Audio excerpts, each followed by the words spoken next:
Back from a business trip, my wife cheated on me with an old classmate behind my back. Chapter 1: Infidelity. I found a used condom on the balcony railing of my hotel room. Furious, I immediately went to the hotel manager, pointing and questioning, "Is this the kind of hygiene you provide in a 5-star hotel?" The manager calmed me down and called the cleaning staff. But the cleaning lady was quite upset and insisted that the room had been thoroughly cleaned before our check-in. She said there was no way she could have missed something so obvious. She even suggested, "Maybe it was used by you too." I lost my temper and cursed, "Bullshit. My wife was the only one who stayed here last night." The manager and the cleaner's faces instantly changed. Wait a minute, could it be that my wife wasn't alone last night? It was a week before the National Day holiday, and I was on my final business trip with my team in Hygiene.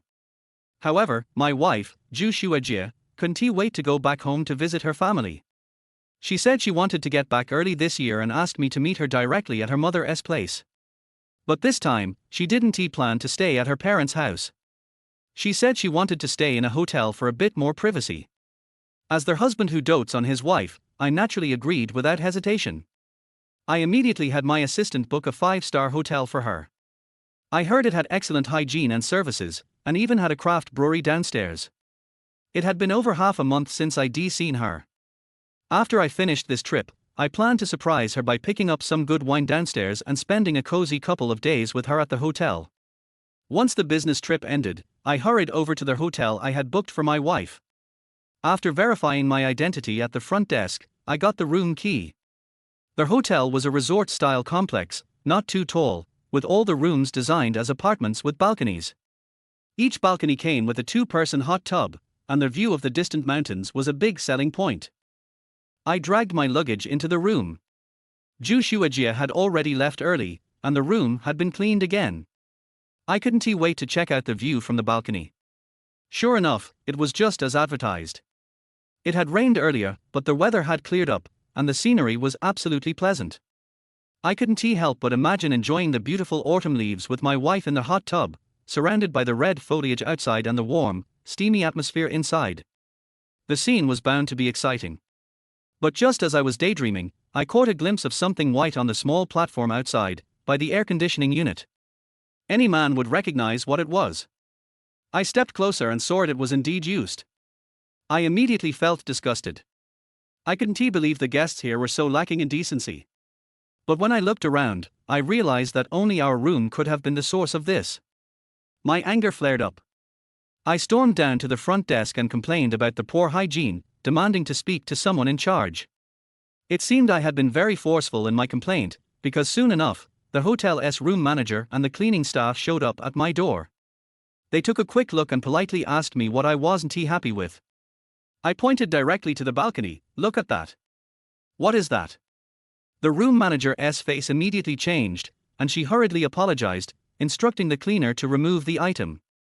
The cleaner also apologized repeatedly, explaining that she had cleaned the room in the morning, but since it was raining at the time, she had missed it. "Morning. I wasn't having it.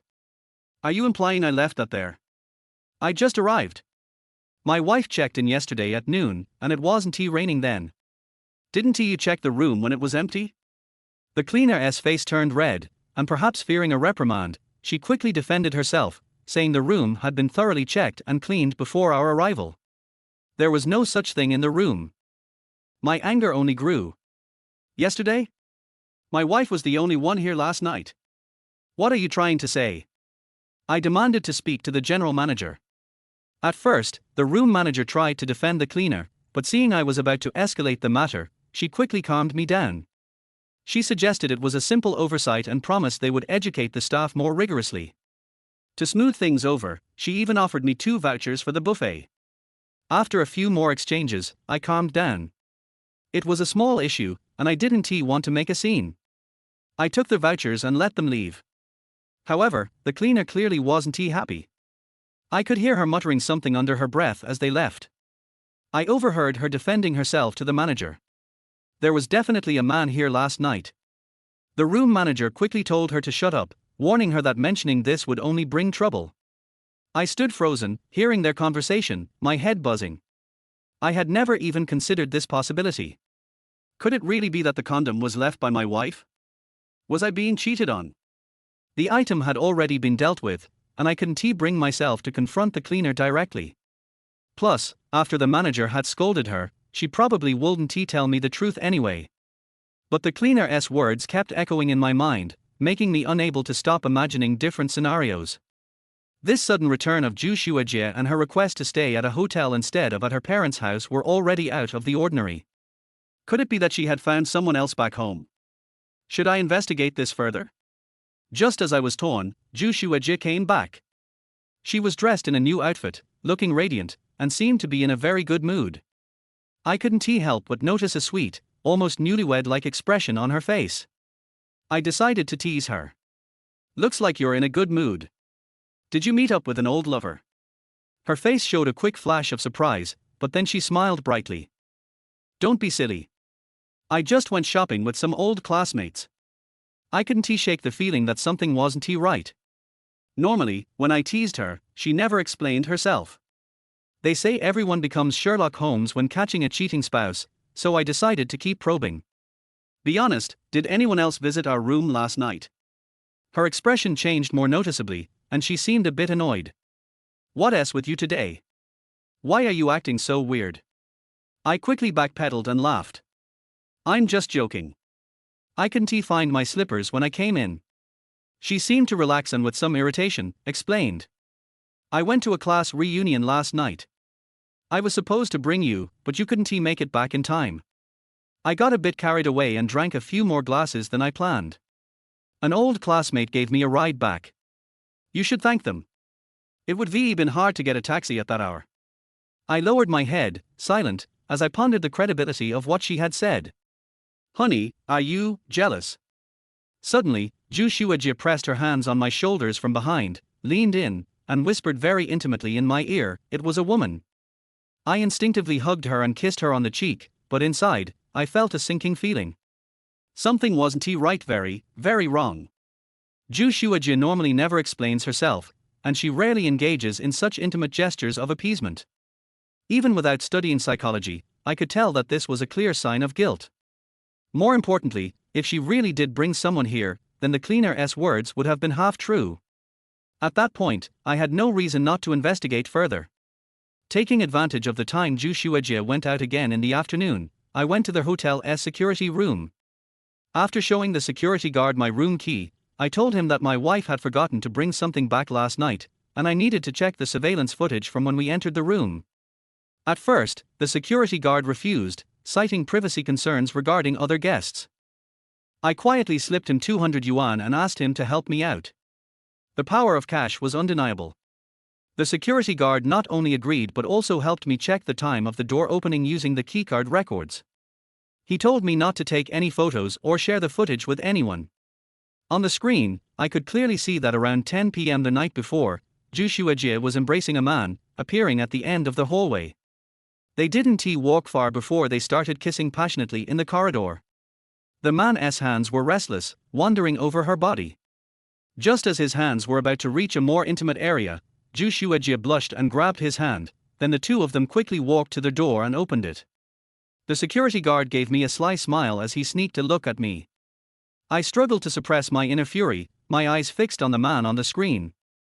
The man seemed a little taller than me, thin, and although the angle only showed his side profile, I could tell from the look that he had the appearance of a delicate young man. Realizing that my expression wasn't normal, the security guard turned back to check the footage, then glanced at me with a suspicious look when he turned back. To avoid unnecessary embarrassment, I decided not to pursue the matter further, made a few casual comments, and left. Once outside the monitoring room, I smoked several cigarettes in a row to calm myself. Even though I had prepared myself mentally, seeing the footage still made my body tremble. The answer was now obvious. The cleaner had told the truth. It was clear what would happen next, especially since they were so intimate entering the room so late. Anyone could guess what was about to unfold. My anger flared up. Zhu Xuejie had been married to me for 2 years. I had worked tirelessly, earning money, and satisfying all her wants. And this was how she repaid me by putting this giant green hat on my head. I pulled out my phone, ready to call her and give her a piece of my mind, to confront her directly. But just as I was about to dial, I hesitated. What would happen after the confrontation? What if she denied everything? Should I force a divorce? I had some knowledge of the law, and I knew this situation didn't constitute direct evidence. Given Zhu Shuajia's personality, she would definitely not let it go easily. But to have to divide half my property with her, giving her and the other man the benefit. No way. I couldn't act impulsively, and I definitely couldn't let her get away with it. After a moment of calm reflection, I considered that Zhu Shuajia's story about attending a class reunion was likely true, which meant that the man was probably one of her old classmates. I decided to call a friend of mine in the area. During a conversation some time ago, I had found out that his wife was a college alumna with Zhu Shuajia. I figured I would first check with her to get a sense of things. Chapter 2, Resolution. The phone picked up, and a clear, bright voice rang out, "Hello. Chen Sheng, what made you think of calling me?" The person on the other end was Shenchun Jiao, who, back in school, was known alongside Zhu Shuajia as one of the campus's twin flowers. While Zhu Shuajia was known for her pure and gentle beauty, Shenchun Jiao was strikingly glamorous and alluring. "I wanted to ask you about something."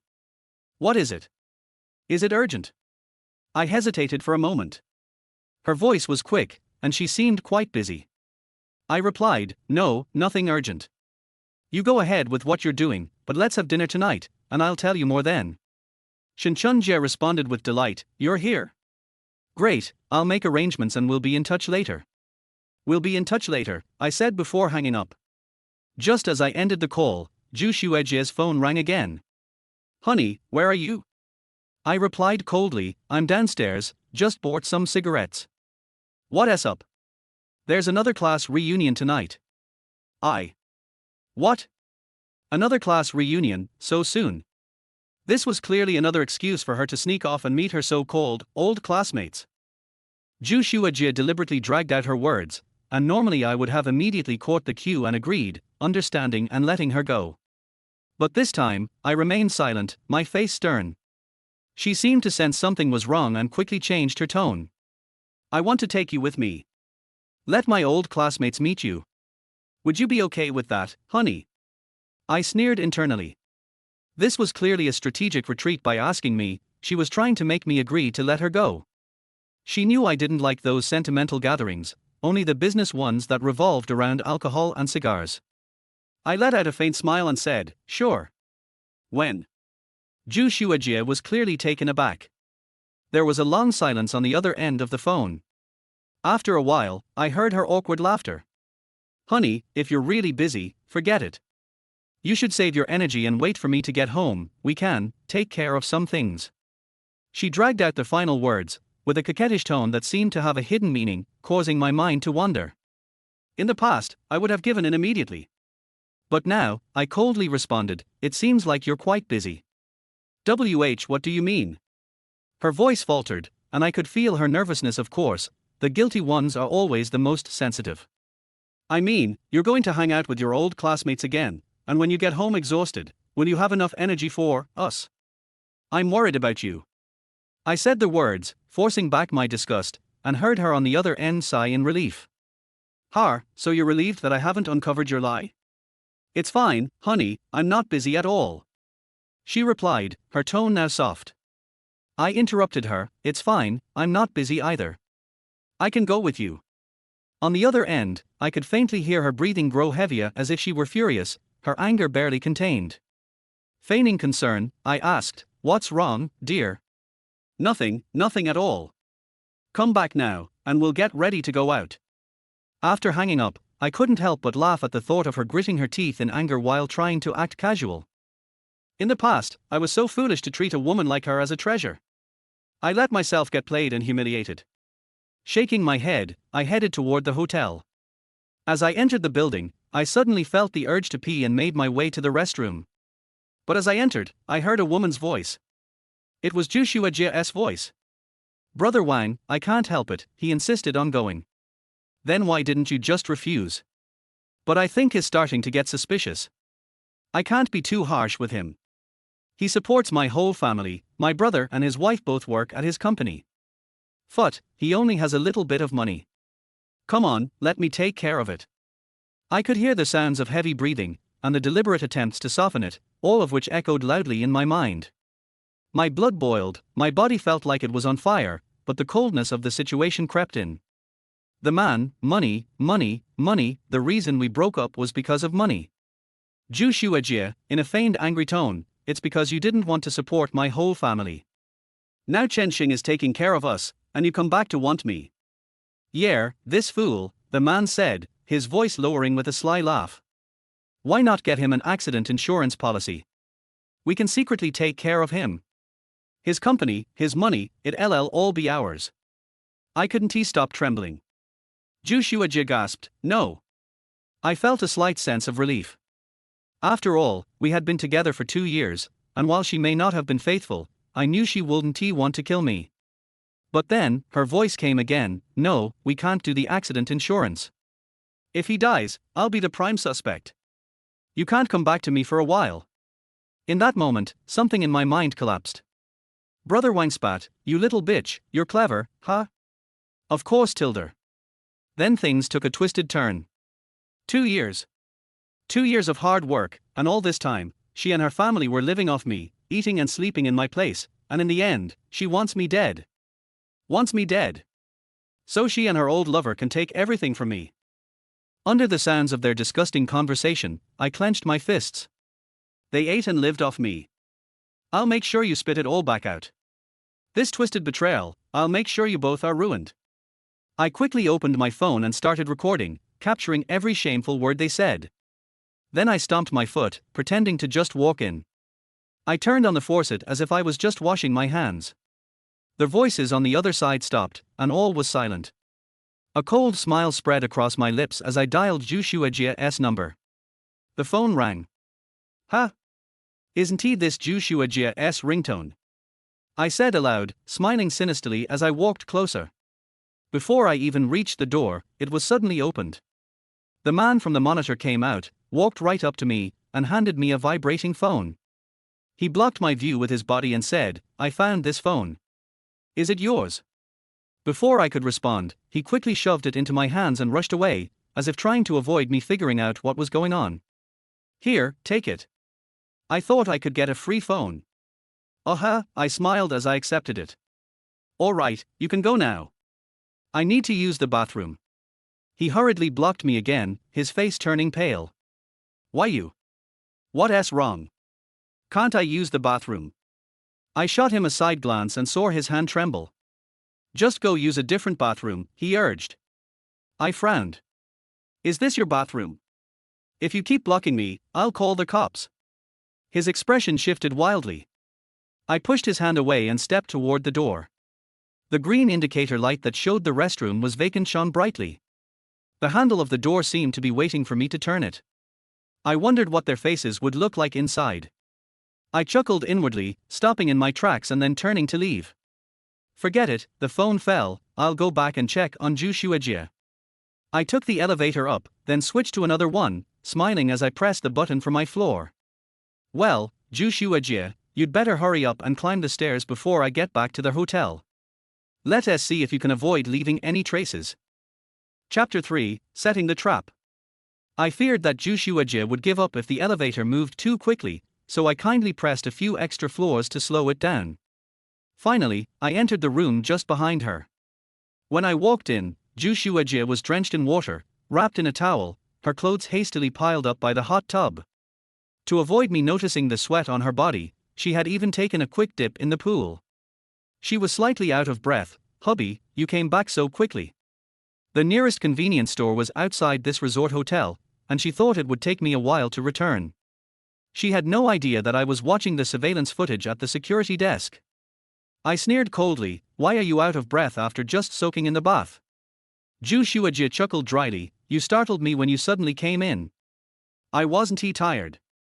I handed her the phone. How did you lose your phone? I was worried something happened to you, so I rushed back to check on you without even using the bathroom. Ju Shuajie turned pale for a moment as she took the phone, saying, I lost it when I went downstairs for a walk. I was planning to buy a new one with you. I asked, didn't you just call me? Ju Shuajie's face turned white again. I said slowly, so, did you lose it after calling me? Zhu Shuajie quickly regained her composure and said, yes, after I called you, I went downstairs to wait for you while walking. Her frantic expression made me wary of asking, then why did you come back and take a bath? I feared she might slip up. Catch the mouse, then let it go, watch it scramble to escape, and then catch it again. I smiled. I'm going to use the bathroom. After I closed the bathroom door, I smiled at my reflection in the mirror. On the way up in the elevator, I had already installed a monitoring program on her phone. I, Chen Sheng, am a rural grassroots guy who made my fortune from scratch. I'm skilled in electronics programming, and my first pot of gold and initial company funds came from that. Zhu Shuajie's phone had no security, so it was easy for me to access in no time. Now, all the evidence of her and the so-called Wang Ji's plans to harm me would serve as proof in the future for their sentencing. Ding dong. The phone vibrated. I opened it to find a message from Zhu Shuajie to Wang Ji. Wang Ji, he gave me the phone. Good. Let us get rid of this dead Chen Sheng as soon as possible. What's the plan? Tonight, he insisted on coming. You tell him to come. I've contacted a businessman from northern Myanmar. We'll drug him and take him to the car. But, won't we get involved? What are you afraid of? So many people get scammed and taken to Myanmar for their greed. What has it got to do with us? Besides, the drug will be strong enough. When he wakes up, he'll be in Myanmar, with no passport or ID. He won't be able to escape. Alright, I'll think of a story to prepare. That way, everyone will think he had it coming. It's a shame, though. His company's stock will drop. But never mind. The dying camel is still bigger than a horse. This is my companion of 2 years. I suppressed my anger and started taking screenshots of the messages. Just then, the bathroom door was knocked on. Are you done, hubby? I need to borrow the hairdryer. I opened the door to let her in. Zhu Shuajie walked up, her step slow, with her hands behind her head, tilting her head. Hubby, could you dry my hair? I forced myself to suppress my disgust. I have to be serious when meeting your classmates. I need to get ready. Let us hurry. It's not playtime now. Zhu Shuajie froze for a moment, seemingly not expecting my refusal. Soon after, Wang Ji sent another message. The bathroom seems suspicious. Do you think he noticed anything? No, Zhu Shuajie replied. He said he needed to be serious when meeting you. He's still trying to save face, so he definitely didn't notice. Har, he's an idiot. We won't even need to pretend to bring others to dinner. He definitely won't find out. Still, let us bring someone. Zhu Shuajie sounded a bit guilty. I said no need to bring anyone. She really wasn't bold. I used to protect her, but now she was afraid. Wang Ji, on the other hand, wouldn't protect her. I kept taking screenshots. Finally, we arrived at the restaurant. I looked up and saw the large words, Bafang Hui Yuan, hanging high. It was a famous local business, a high-end restaurant. I knew their ultimate goal was for me to pick up the bill. Zhu Shuajie always spent my money recklessly. I sent a location to Shenzhenjiao, finished. Come eat here. The waiter led us to an elegant private room, where Wang Ji was already sitting. I finally took a good look at him, a pretty boy, with a vacant gaze. He lacked any real presence. He said, Shuajie, who's this? Introduce us. Zhu Shuajie shuddered. This is my husband, Chen Sheng. Hubby, this is my old classmate, Wang Chao. I smiled and said, Wang Chao, nice to meet you. Where are the others? I saw Zhu Shuajie shiver again, and Wang Chao said, I don't know. Let me try to call them again. I watched him pretend to look busy, tapping away at his phone. Finally, he said in surprise, oh no. One has something come up, and the other's car broke down on the road. They can't make it. I said nothing, just turned to look at Zhu Shuajie. She was trembling, and I could already imagine how she would act if I weren't here. How she declinged to Wang Chao with 2 hands, coquettishly saying, Wang Ji tilde, you're too obvious. It's really scary tilde. Zhu Shuajie finally took a deep breath and met my gaze. It's a gathering of old friends from back then. Originally, it was only supposed to be 4 of us, but now there are only 2. I'm so glad you came with me. Otherwise, I don't know how boring it would have been. I smiled. The female friend you sent the other day, is she one of the ones who didn't make it? Ju Shuajie quickly replied, yes, that's her. I smiled inside and pulled out a chair to sit down. Ju Shuajie finally seemed to relax, taking a seat. Just then, my phone vibrated. Shin Chunjiao had replied, finished. I'm on my way. I opened another phone, set it to record, and placed it on the table. As they ordered the dishes, I stepped out to reserve another room next door. After sending the number to Shin Chunjiao, I leisurely returned to my seat. Hubby, we've finished ordering. Take a look and see if there's anything else we need. They had already finished ordering. I glanced over briefly. Everything was expensive. Nothing else. As the dishes were served, Shin Chunjiao also arrived. I had her start ordering. She sent a message, I know you've been doing well these last 2 years, but if you want to come to my place, I have to treat you. You reserved here, and if I didn't get a bonus, I wouldn't be able to afford it. I couldn't help but laugh. I'll treat you. Go ahead and order. I barely touched my chopsticks, noticing that Wang Chao kept glancing at my drink. I excused myself to use the restroom and walked to the private room next door. Chapter 4, The Details. Shin Chunxiao was dressed in a sharp professional suit, her hair neatly tied low, though after a long day of work, a few strands had come loose, gently framing her face, which gave her a softer look. She was focused on the menu and didn't notice my arrival. You still look as beautiful as before. Shin Chunxiao was momentarily startled. When she looked up and saw me, her face instantly brightened with a warm smile. You're still as handsome as back then. She handed me the menu. It really should be my treat, so no outrageous ordering. I could only smile and agree. Shin Chunxiao and I met when we were both interns at the same company. At that time, the interviewer had kept us both, and we were both new to the city. We were of similar ages, and as time passed, we became friends. Eventually, I went on to start my own business, and over the years, built up a successful company. While I was reviewing the menu, she asked, is there something you wanted to ask me? After placing my order with the waiter, I said, do you and Ju Shuajie go to the same school? She knew I had married Ju Shuajie. This was something many people knew back then. Shin Chunxiao nodded, yes, why? Is there someone at your school named Wang Chao? I decided to dig deeper into this Wang Chao's background, to find out whether he was really the so-called old classmate. Shin Chunxiao looked a bit puzzled and fell silent for a moment. I took a deep breath. It's okay, just tell me everything. Tell me about those two. After a deep breath, Shin Chunxiao began. Back then, they were in a very passionate relationship, full of rumors. I could feel a headache building at my temples. Why didn't anyone tell me? Just let me finish, and you'll understand, she said, her voice calm. I wasn't really close with them, so I didn't know much at first. I only found out when things escalated. She continued, the issue became big because Wang Chao wanted to dump Ju Shuajie after sleeping with her. Ju Shuajie even threatened to jump off a building. I could feel my forehead throbbing. What happened then? This was a huge scandal. The school and both families got involved, and they even took money from Wang Chao's family to suppress the news. They also imposed strict punishments, prohibiting anyone from talking about it. Shin Chunxia paused for a moment before continuing, since you and he didn't share any mutual friends, and even I only met you by coincidence, there was no one who would have told you. By the time we became close enough to talk about it, you and Ju Shuajie had already settled down. Why would I have brought it up and caused unnecessary tension between you two? She took a sip of water and asked, so suddenly asking about this, is it because?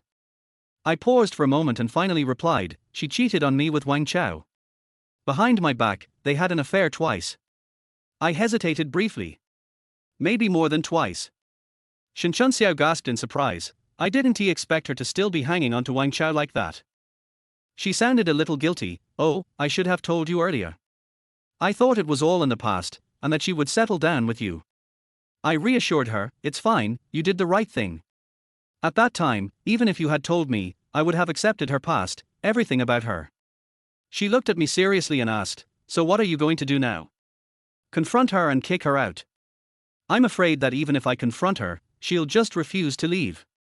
After all, I don't have enough evidence, and her family still depends on me, I said. Shin Chunxiao frowned. Her family depends on you? And she still does this. I sneered. She has done more than this. She and Wang Chao even plan to kill me, take my wealth, and live a good life together. Shin Chunxiao's expression turned serious. Chen Sheng, is that true? It's true. They are in the next room right now, planning to drug me and send me off to northern Myanmar, I said. She fell silent for a long time, her eyes showing sympathy and pity. Then she spoke. If that's the case, this could be considered a criminal case. You have the evidence, and you could send them to prison. I nodded. It's not just about sending them to prison. I want them to be utterly disgraced, to be condemned by everyone. She spoke earnestly. I support you. If you need help, just let me know. I felt warmth in my chest. Yes, back when we were both newcomers in that company, we had helped each other to get ahead. That was our unspoken understanding. If something was needed, just say the word. Even after I started my own business, Shin Chunxiao and I kept in touch and occasionally had meals together. But after getting together with Zhu Shuejie, she imposed strict rules on me, forbidding me from associating with other women, even if it was a pure, sincere friendship like this one. I thought that by giving her this sense of security, I could earn her wholehearted love and loyalty. Now I realize, I was so foolish. I said, I want to know more about Wang Chao's family background. I've heard that his family is involved in the mining business, the kind of newly rich people, Shin Chunxia replied. Coincidentally, my company has a broad scope of business, including mining. The industry isn't very restricted, but the most important thing is compliance with regulations. This means that every year, substantial profits need to be invested in worker safety and proper procedures on the mine. Wang Chao's family might be unwilling to spend money on these things, and they may not be following the regulations properly. Shin Chunxia said, I don't know the specifics, but I'll look into it and get back to you with the details. Okay. I returned to the private room, where the two of them were talking in low voices. Wang Chao managed to get a few words out that made Zhu Shuejie blush, and she giggled. Her laughter was like flowers shaking in the breeze. When she saw me, Zhu Shuejie stiffened slightly. I pretended not to notice and asked, what are you two talking about? Sounds so happy. Just some funny stories from back in the day, Wang Chao replied. Funny stories from the bed, I thought to myself, barely containing a laugh. I sat down, and Wang Chao pointed to the wine next to my plate. I just went and grabbed a bottle of wine from the waiter. It feels boring to eat without drinking. Try it, Mr. Chen, this wine is expensive. I sneered inwardly. Drinking alone isn't enough. These dishes are all fancy, so why not ask for some peanuts to go with the wine? Wang Chao's eyes lit up. I turned to Zhu Shuejie, go grab some peanuts for the wine. In the past, I would never have given her such orders. I was always protective of her, like a flower in a vase.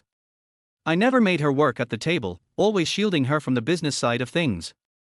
But this time, things were different. Zhu Shuejie left, and Wang Chao kept glancing towards the door, as if wanting to take advantage of the opportunity to spend some time with her. Sure enough, he stood up and said, I'm going to the restroom. Okay. I watched as the door to the private room closed, then took out a pair of gloves and put them on. I stood up, swapped our wine glasses, and found the drug in his cup. I quickly prepared one for Zhu Shuejie as well and added the same amount of drug to her drink. I wasn't sure how much of the drug to put, so I just sprinkled in a generous amount. Once everything was done, I took off the gloves. The restaurant was high-end, with some dishes kept warm by candles placed underneath to prevent them from cooling off. Chapter 5 Assistance. I took out the candle and melted the gloves. The thin plastic gloves melted into a small black strip, which looked like the black paste on the edge of the pot. No trace. After doing this, I remembered Wang Chao's friend doing business in northern Myanmar, so I stood up and stood by the window to look. Now there are many cars parked downstairs in the restaurant. First of all, the car he called must be downstairs. Because I was in a state of unconsciousness, they didn't dare to take me too far, which would easily expose the truth.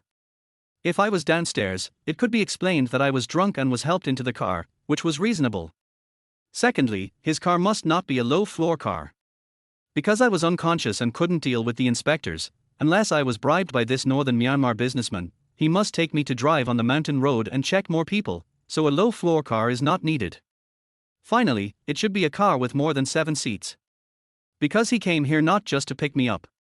Wang Chao is not so shameless, and he is not playing house. Besides, if one person drives, there must be one or two people in the car to help when something happens. Because people who do this kind of business are most afraid of losing money. Excluding many low-floor sports cars and high-floor luxury cars, according to my analysis, only 2 cars meet the requirements. And one of the cars on the edge has 2 or 3 figures in it. The figures swaying back and forth. They don't look like they are eating. I called the police directly. Hello, is this 110? I am at Bafang Huiyuan, someone wants to sell me to northern Myanmar. I didn't choose to touch Wang Chao's mobile phone, which would be the most troublesome to explain and prove to the police.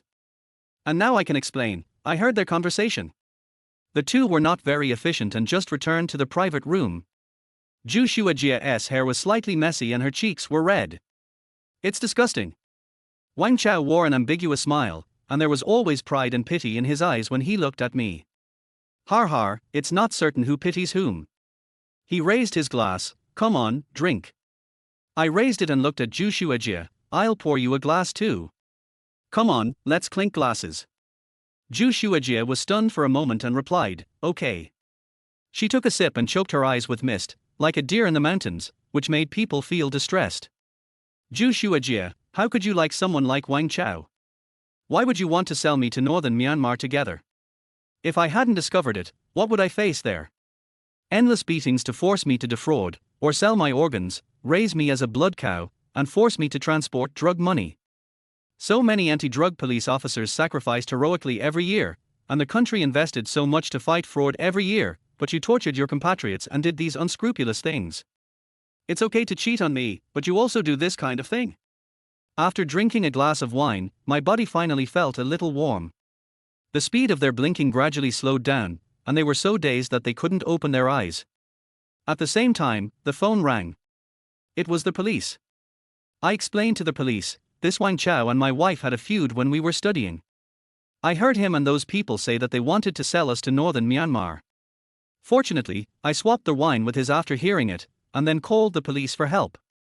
I wanted to send Wang Chao to jail first, because the matter with Zhu Shuajia was more complicated, and her family still lived in my house. Wang Chao was taken away by the police, and I went to take a statement. I confused the audience about the wine Zhu Shuajia drank. I didn't make it clear whether it was Wang Chao who was drunk or I was drunk. My words made people subconsciously think that it was Wang Chao who did it. If Wang Chao woke up and said that I poured the wine, it could also explain that she was drunk. I guess at that time, the drug residue had been diluted to the point that it could not be detected. And if Wang Chao confessed that he was in partnership with Zhu Shuajia, then I didn't know about it. I was just a poor person who was cuckolded. After verification, those businessmen in northern Myanmar all had criminal records and had been arrested, waiting for further investigation. However, the police also investigated because of their previous festivals with the woman. Even if they were suspicious, I had a way to deal with it. After the police left, their hotel owner personally sent us to the door. I took a taxi and returned to their hotel with Zhu Shuajia. It was not until the next morning that she woke up. She looked at me, her eyes gradually changed from confusion to panic. I smiled and comforted her, don't be afraid, Wang Chao wanted to sell us to northern Myanmar, and he has been taken away by the police for investigation. She was stunned, and I guessed she must be wondering if Wang Chao really wanted to sell her. She said in a trembling voice, you pour me some wine. Wang Chao brought the wine, and he might have put the drug directly into the wine. I acted as if I blamed myself. I'm sorry, I didn't protect you. If I hadn't poured you the wine, you wouldn't have drunk the drug. I was telling her, there was a drug in the wine, but he didn't want to stop you. Zhu Shuajia's eyes were filled with tears, and she hooked her arms to hug me. Husband, I'm so scared. I pinched her soft arms and pulled her down, and stood up. It's okay, it's okay. Pack up and let's go home. My cold and hard withdrawal made her a little dazed. She lowered her head and said, okay. Suddenly, she raised her head. Husband, I want to tell you something. What is it? I asked subconsciously. She sobbed and said, in our family, boys have always been favored over girls. I almost couldn't go to school. I earned the tuition by working part-time. I have never met a good person before. You are the first person who treats me as a treasure and protects me. I actually want to confess to you. Hurry up and pack up, it's time to check out. We'll talk later when we have time. I didn't know what I was feeling, so I interrupted quickly. The past flashed in my mind, frame by frame, scene by scene. My heart was full of mixed feelings. But now I couldn't convince myself to forgive her, it was best to just ignore it. Ju Shuajie wiped away her tears and smiled, okay. I hid in the bathroom, sat on the toilet, listened to the noise of packing outside, a little escaping, a little unwilling to face it. Otherwise, just let her go home with nothing. I'll hire a better lawyer to fight the lawsuit, the evidence I have should be enough. At this time, my phone vibrated again. It was Ju Shuajie who sent a message to Wang Chao. I don't know how you are now, can you see my message? Why did you drug me? Do you hate me so much? Every word she said was full of sorrow. Forget it, even if you are a stone, I will warm you up.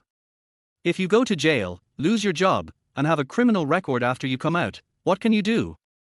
Mr. Chen gives me 100,000 yuan every month. I plan to ask him for a little more, 150,000 yuan every month. I will save 100,000 yuan for you to use. Brother Wang. I'll wait for you. Chapter 6 Take their house back. I just felt cold all over. You Ju Shuajie. You actually want to use my money to support others. Even though you were drugged by him, you still insist on it. I couldn't help but tremble. Ju Shuajie, you are really an ungrateful person. At this time, she knocked on the door. Husband, are you okay? I've packed it up. I suppressed my surging anger and said. I also want to tell you something. She asked in surprise, what is it? The company's capital chain is broken, there is a big hole that can't be filled, I have to sell a few houses to fill the gap. So, you ask your parents, aunts and uncles, to move out. Ju Shuajie was stunned, as if she couldn't react. She said, if they move out, where will they go? My heart was even colder, my company is going bankrupt. If I don't move out, how can I make ends meet? Ju Shuajie, do you never consider my situation? Ju Shuajie was startled and hurriedly said, no, I will call them later. Now, she couldn't raise the pocket money she was going to ask for. I slowed down, also, the money for them will be cut off for a while. Let them find some odd jobs in the next few months. It will be fine after they get through it. Ju Shuajie didn't dare to have any other objections. Back in City X, I received a document from Shen Chuanjiao about the situation at Wang Chao's home. My father had just been released from prison for attempted rape. The quality of the mine at home was not high. Not only was the safety issue a face-saving project, but the miners were also exploited. No compensation was given when an accident occurred. It was delayed again and again, and people were dragged to death. I called my secretary Lian, transfer all the company's misappropriated assets and invest all of them in the mining industry, focusing on the Wang family's mine. Next, it was just waiting for the east wind. Lian arranged everything one by one, and then came to tell me. Mr. Chen, my wife and I are going home. I will resign after I finish this with you. I was stunned and said, you have been my secretary for several years. Why do you suddenly want to resign and go home? I have saved some money over the years, and my wife and I have discussed going back to build our hometown. I nodded and thought, worrying about how to hire the next secretary. He went on to say, I have sponsored a college student in recent years. I think she is capable. I will introduce her to you. If you think she is suitable, you can use her. Okay. This will save me from having to find a secretary. I can use her and talk to her if she doesn't work. After dealing with the company's affairs, I found many missed calls on my personal mobile phone. The names of the callers all started with Ju Shuajie without exception, and the second half was all about relatives. I sneered and ignored them. In this way, the pressure was on Ju Shuajie, and she was allowed to explain and deal with it. I didn't expect that I would be stopped by a man and a woman when I came out of the company. They were wearing clothes from my company and their faces were full of anger. Mr. Chen, why didn't you deposit money into the card this month? And you also asked us to move out of the house. I looked at their faces and recalled carefully, and then I remembered that they were Ju Shuajie's brother and sister-in-law. At this time, the security guard had reacted and stopped them, but the two were still cursing. I straightened the folds of my sleeves. Should I deposit money into my card and let you live in my house? You have been sleeping with my sister for 2 years. How can I not do that? Oh? Do you know Wang Chao? I ask you, how many years did he sleep with your sister?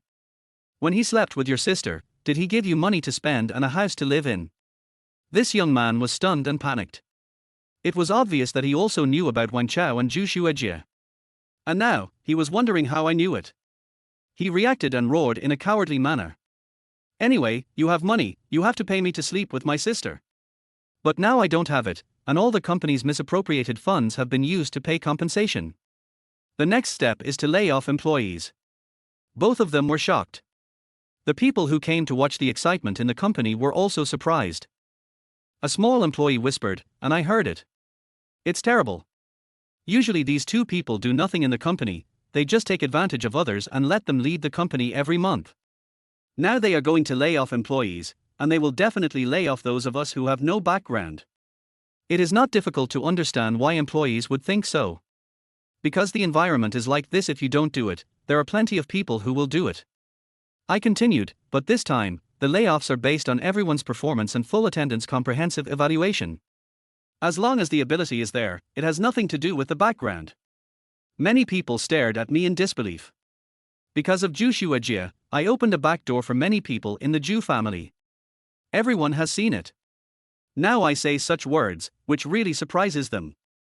This time, I also want to use layoffs to clean up the Zhu family and reform my comprehensive evaluation system. The house is almost taken back, but Zhu Xuejie's brother's family still refuses to move. When I went to this high-end community, their family was having a happy meal. Seeing me, everyone's smiling faces froze, and then they all put on sour faces.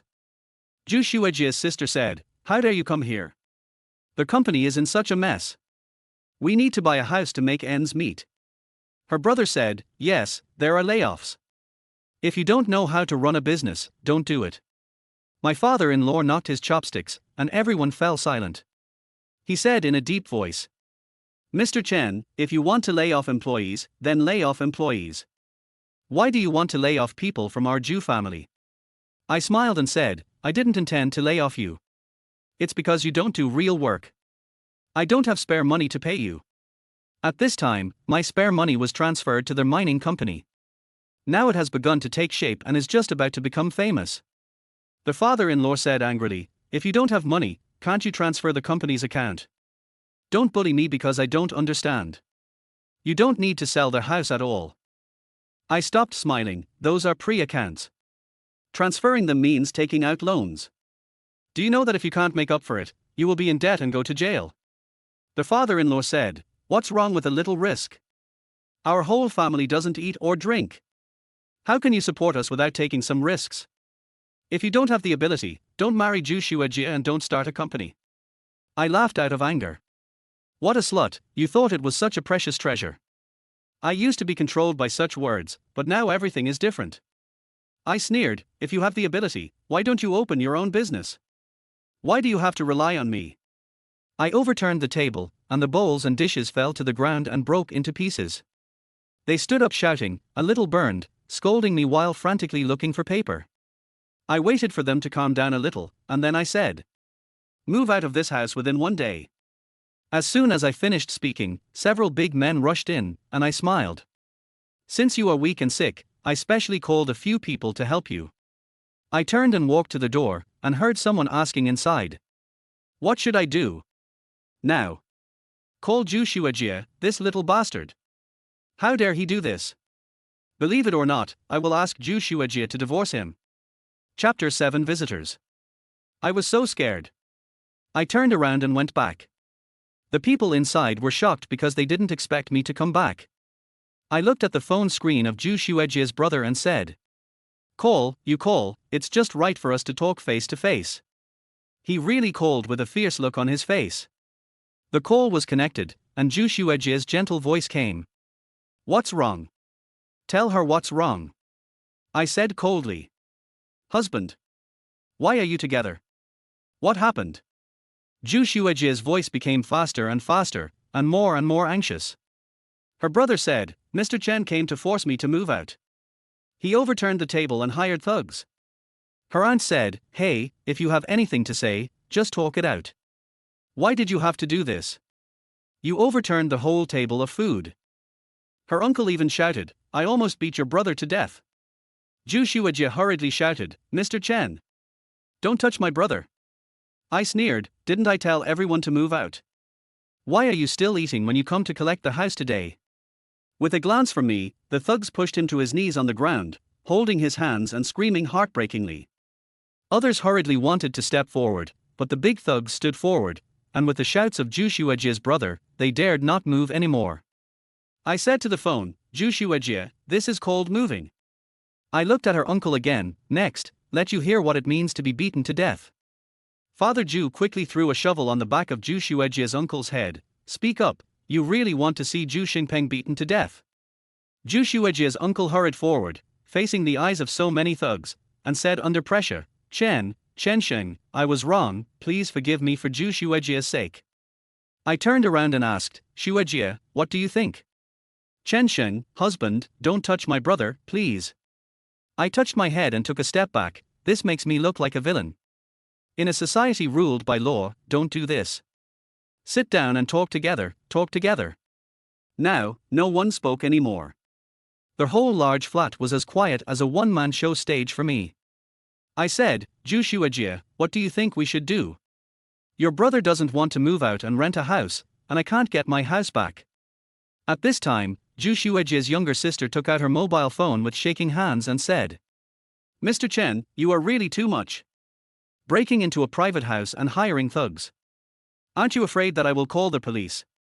I clearly heard someone in this large flat gasp. I laughed and said, breaking into a private house? This is my house. If you want to report it, report it. Legally, this house is under my name. You are illegally occupying it and you have to bear civil liability. Not only will you have to pay my housing expenses for 2 years, but you will all have a criminal record in the future, which will bring disaster to future generations.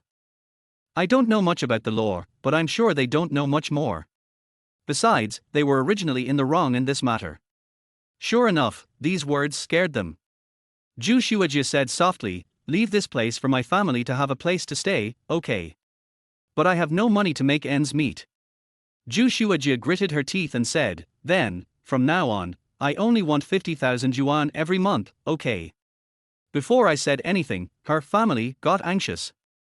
You only give our Shuajie 50,000 yuan? Aren't you afraid that people will laugh at you when you go out? I smiled and said, I forgot to say that I can't even take out 50,000 yuan. Her family members were so anxious that they cursed. I asked directly, Shuajie, I used to give you 100,000 yuan a month, you should have some savings, use it first and wait for me to get through this period of time. The father-in-law said, you are a grown man. Let my daughter suffer with you? I think this marriage will not work out, so let's get a divorce. I said coldly, I have encountered such a big problem, you don't think about me well, you only want my money, I think this marriage will not work out, let's get a divorce. The whole room was silent. No one expected that I would file for divorce. They thought that if they caught Ju Shuajie, they would catch my lifeline, but she was no longer my weakness. Ju Shuajie said hurriedly, how could it be? I miss you more than anyone else. I have to admit that Ju Shuajie is the smartest person in their family. Now they have realized that without me, they are nothing. I said, then can you bear with it for a few months? Ju Shuajie said hurriedly, okay, husband, don't tire yourself out. I looked at these people again. These people are registered employees of the moving company. Don't have any tricks. Move out within 1 day. I turned and left. This time, I really left. Ju Shuajie's voice came from the phone. I don't know what happened to him, why it happened, before, he always wronged himself, never wronged me. You still know. The Ju family said, you are so stupid. You can't even handle a man. How long have you not, that? Ju Shuajie thought for a moment, since his last business trip, there has been no such thing. I sneered. After hanging up the phone, Shen Chuanjiao called. But it only rang a few times before hanging up. Did she dial the wrong number? I didn't notice it, and the phone vibrated, and a text message came immediately. Number 432 Baihui Road, help me. She is in danger. I didn't bring a driver, so I quickly took a taxi and set the police phone number to the emergency number, so that if something happens, I can just press and hold the power button and call it immediately. When I arrived at the place, I found that it was a private customization restaurant for high-end customers, hosting various banquets, with a good environment, and food can be delivered to the door or eaten in the restaurant. I was actually relieved in my heart, thinking that something happened. Now it seems that it should be the so-called drinking table culture on the internet. When I walked in, Shin Chuanjia was being coaxed to drink another glass of wine. A circle of big men with bulging bellies, she was the only woman. Naturally, they toasted her, saying that they were toasting her for being a strong woman, but in fact, her mind was not simple at all. When they saw me coming, they all looked over. Sorry to bother you. Our CEO Shin has something to do tonight. If she is so drunk, the business will definitely not be concluded. I will take her away first. As I said this, I helped her up. Those people were a little reluctant, but they didn't know what to say. Who are you to her? I smiled and said, CEO Shin's secretary. The CEOs looked at each other. I guess they were thinking, Shin Chuanjia hired a handsome male secretary like me. After coming out and getting in a taxi, Shin Chuanjia was only slightly tipsy after she stopped being drunk. She didn't have the strength to sit up straight, so she leaned against me directly. Secretary Chen, tomorrow the whole city will know that I secretly hired a male secretary. The smell of her alcohol lingered on my nose, and I couldn't help but smell it. It was a bit sweet. Will Mr. Shin pay me? She turned her head and came very close to me. What salary does Secretary Chen want? I laughed twice. Why didn't you come to X City to find me? She lowered her head, looking a little pitiful. I thought I would find you after dinner, but I didn't expect. Chapter 8 Pudding. She said bitterly, I didn't expect them to bully me, just bully me, a woman. Maybe because of the wine, Shin Chuanjiao looked a little cute in this hatred. I said, who told you to do such a good business? They say you are as good as men in public, but they are not convinced that you are a woman behind your back. What should we do? Secretary Chen, hurry up and think of a way for the boss. She looked at me, blinking her eyes. I also looked at her, find an excellent man like me to complement each other. I saw her eyes flash and move her eyes away. It was only then that I realized that I flirted with her while she was drunk and confused. Isn't this taking advantage of someone's misfortune? But it was obvious that she was the first to speak. Forget it, I won't bother with you. You are not sober, but I am. She frowned and said, why am I not sober? Shin Chuanjia stretched out her fingers and almost hit me in the face. This is 5, this is 6, this is 8. Okay. Mr. Chen, why don't you look at me? Shin Chuanjia's fingers changed from 8 to 5, and she pressed her two palms on both sides of my face, turning my head to face her. She didn't have that much strength, and I couldn't tell if I was letting myself go. She said, why don't you look at me? Look at you, then what? I whispered. Then? In this case, usually then it's a kiss. She approached little by little. I pressed her lips with my fingers. Very soft, very warm. I said, you will kill me when you wake up. Shin Chuanjiao couldn't open her lips, and said in a very cute and vague way, I will definitely be reluctant to let you go. I said, then you will not play with me, and our friendship will be overturned at any time. It will be overturned. She kissed me, then we will fall in love. I actually let her do whatever she wanted. Shin Chuanjiao licked my lips clumsily, like a kitten. Then she reached out and pressed the back of my head, tilted her head and kissed me, breaking through my defense line, and conquering the city in my mouth. Her tongue was also clumsy. Then a few whispers came out from the corner of her mouth. Mr. Chen, I liked you before. She let go of her hand, looked at me and said, which woman wouldn't like someone who helps and warms her? The world is like an ocean, and you and I are like a lonely boat. I thought my life was nothing but a lie, but one day you approached me, picked up my paddle and told me that it would be faster to paddle that way. But her tears slid down her face and fell into her mouth. The salty taste was also felt by me. But which normal woman would allow herself to fall in love with a married man? I envy Zhu Shuajie, but I am also glad that she is such a person, which gave me an opportunity to take advantage of her. She said, when I heard the news, I couldn't suppress my heart anymore. After 2 years, we finally met again. What do you mean?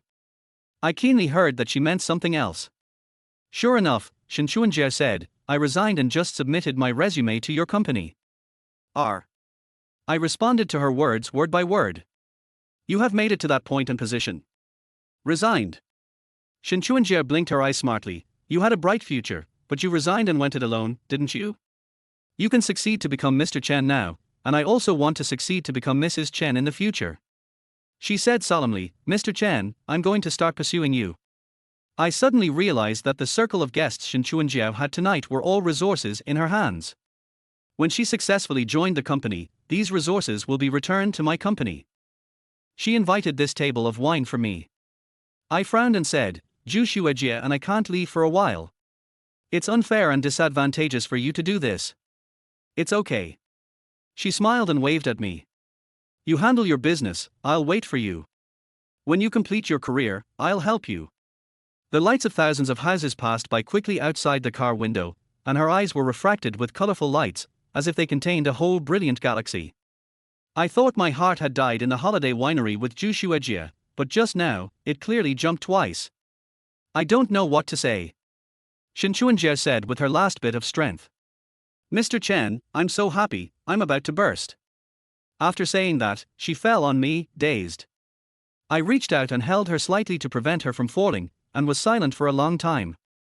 I seemed to be asking the driver and myself. Master, how can there be such a stupid woman in the world? 2,000 for vomiting in the car. I didn't drink, and isn't it usually 200? What's wrong? I have to pay for vomiting. 2,000. What's wrong? I was so scared that I shut up immediately. Shin Chuanjie was still laughing. Finally, I took Shin Chuanjie back home. That's what I said to myself. As a longtime friend and future partner, there is no reason for her to sleep in a hotel when she comes to my city X. Zhu Shuejie was wearing some cool clothes. I don't know who gave her the idea. As soon as I came back, she tiptoed to hook my neck. I stretched out my hand to block her. There are guests, don't make trouble. She was stunned and hurried back to the room to change clothes. When she came out, I was helping Shin Chuanjie to the guest room. Her hair was a little messy and her face was red. With this workplace outfit, she looked peaceful and quiet. Zhu Shuejie's face turned pale. Husband, this is. Friend. I answered briefly. She didn't recognize that this was Shin Chuanjie from the same school. I couldn't help but wonder, when she knew that this person knew about her past with Wang Chao, how horrified would she be? I helped Shin Chuanjie to the bed. She seemed to be somewhat sober again and looked at me cunningly. What's her expression? Are you pretending to be drunk? Did you lean on me on purpose just now? Shin Chuanjie covered her head. I am indeed drunk, but not to that extent. I am indeed pretending. I want to lean on you, is it not okay? I smiled and said, no. She snorted and turned over, ignoring me. The room is equipped with a bathroom. You can take care of it yourself. Go to bed early and try not to hang around in front of Zhu Shuejie. She sat up with a squeeze, supported by the bed behind her, with one leg bent. Why, I can't stand the light, or you are afraid that I will anger her? I'm afraid that she will do something extreme to hurt you. Shin Chuanjie was stunned. She was like a cat whose arrogance was extinguished, and she lay down quickly. You, go away. Shin Chuanjie is like this. When she encounters something that hits her heart, she will be fierce and walk away. I was stunned when I thought of this. I knew her so well.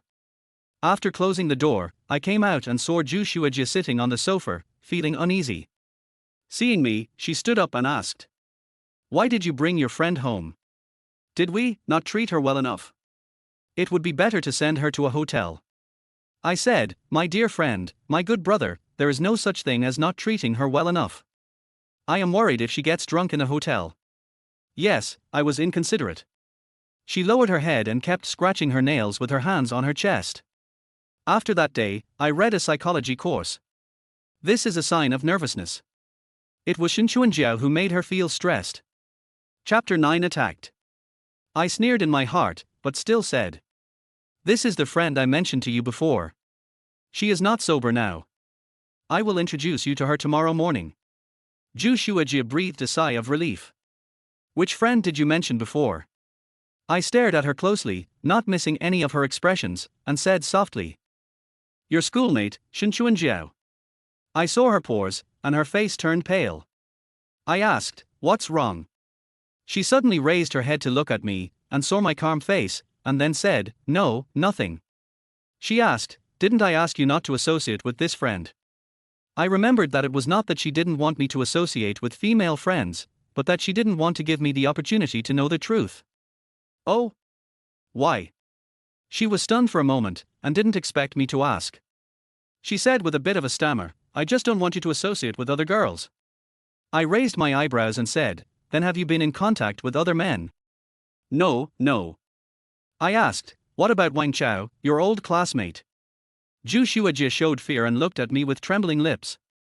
I said again, "He is your old classmate, and Shen Chuanjiao is also my old friend." Zhu Xuejie seemed to have caught her breath and said, "It's not early anymore, have you slept?" I really don't feel comfortable sleeping with her, and I have already slept in separate rooms with her on the grounds of too much pressure and insomnia. After turning off the lights in both bedrooms, I suddenly felt like smoking. I opened the cigarette box and it was gone. I had to go downstairs to buy one. I live in an upscale community with better security and lighting, but the convenience store in the community has recently closed. After leaving the community, there is a section of road under construction, with no lights and it is dark. Outside, I looked through Zhu Xuejie's message records. She was still sending messages to Wang Chao, sometimes one a day, sometimes two a day.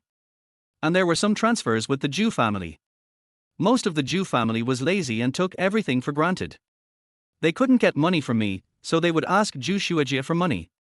Suddenly, Zhu Xuejie sent a message to her brother. "I feel that Mr. Chen has changed. Does he not love me anymore, or does he know about Wang Chao and me? I always feel that he has become cold to me since that time." My brother replied immediately, "Didn't he know about you and Wang Chao a long time ago?" "No, when?" "You are still in contact with him." Zhu Xuejie said, "He knew. He actually knew." Zhu Xinpeng's words made me feel anxious. You. What's so good about Wang Chao? He doesn't give our family money." Zhu Xuejie didn't reply. His brother said, "Wait, I'll go to Wang Chao to ask for some money."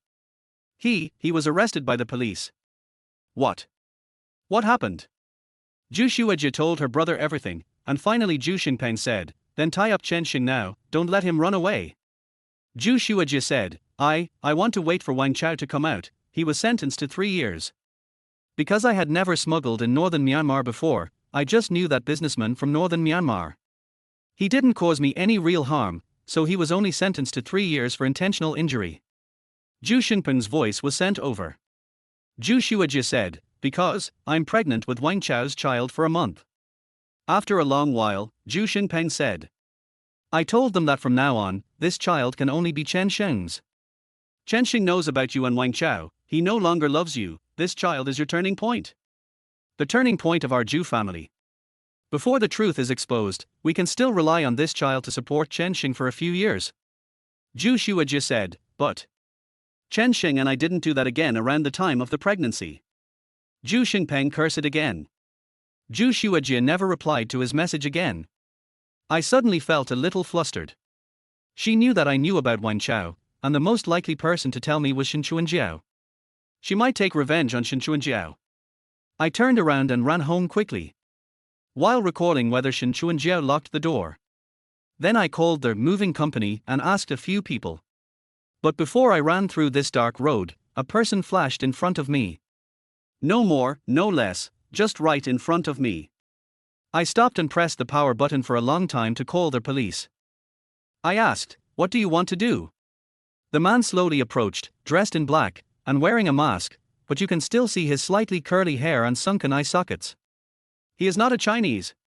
I suddenly thought of the revenge of the businessman in northern Myanmar. I said loudly, "This is the road in front of gate number 3 of Lakeview Town. There are surveillance cameras everywhere. What are you going to do?" I made sure the police heard me. He said, "What am I going to do?" "I want you to pay the price." "Who told you to call the police to arrest my eldest brother, second brother, and third brother?" His Chinese is not very good, and it sounds a bit lame, like the kind of voice that doesn't sound very smart. I raised my phone. "I will call the police to arrest you too." He glared. Then, I hung up the phone and said, "Are you scared?" "But I lied to you. I didn't call the police." He glared and said, I clearly saw you call. I said, it didn't go through. I hung up when I saw it was you. If I really called the police, I would tell you so that you would be restrained and dare not attack me. Then why did you hang up? He was half believing and half doubting. Great. This person, I feel he is really not smart. You can fool him. I want to delay time until the police come. I can't confront him head on. Who knows if he has a knife in his pocket? I said, because I am in the same group with your eldest, second, and third brothers. He was stunned and said, you are talking nonsense. Don't disbelieve me. Did they tell you what they came here for this time? They said they were doing a business. Do you know what business it is? Brother won't tell me. I said, that's right. They are afraid that you will come to trouble me like you are now, so they don't tell you. I will tell you, they are not arrested, but they are going to jail to obtain information from someone with my assistance and cover. I saw that he was getting more and more confused, so I struck while the iron was hot. Think carefully, have any of you been arrested and imprisoned recently? It seems true, yes. The bet was right. I said that such an organization must have people being arrested frequently, and this, recently, is a large range. Do you believe me now? His expression became firmer and firmer. I believe it. Fourth brother. Fourth brother? Young man, your eldest brother, second brother and third brother are all in prison, so calling him fourth brother is a bit unlucky. He suddenly changed the subject, but what kind of information requires 3 people to go in together to get it? They all went in, and they kept it secret from me. Even if they got it, there would be no one to help. Fuck. At this moment, my brain was working fast, and my CPU was about to burn out. I coughed twice and said, do you know that there is also a Chinese in prison? Chapter 10 Tricking him. Who? Wang Chao, the only one in Wangjia Mineral Resources Company, Limited. The man thought carefully, it seems that this is true. No, it is. I remember that it was the business he and my eldest brother talked about. I stopped his shoulder, pointed a finger at the air in front of me, and said in a low voice with the momentum of pointing to the world and commanding the world. Don't you know? The entire Wang family mining industry is your support. The man was stunned, wanting to nod, but not daring to. I pressed the back of his head and nodded. Be bold. The entire Wang family is your backing. He was silent for a long time, and finally nodded confidently, okay. I know what to do next.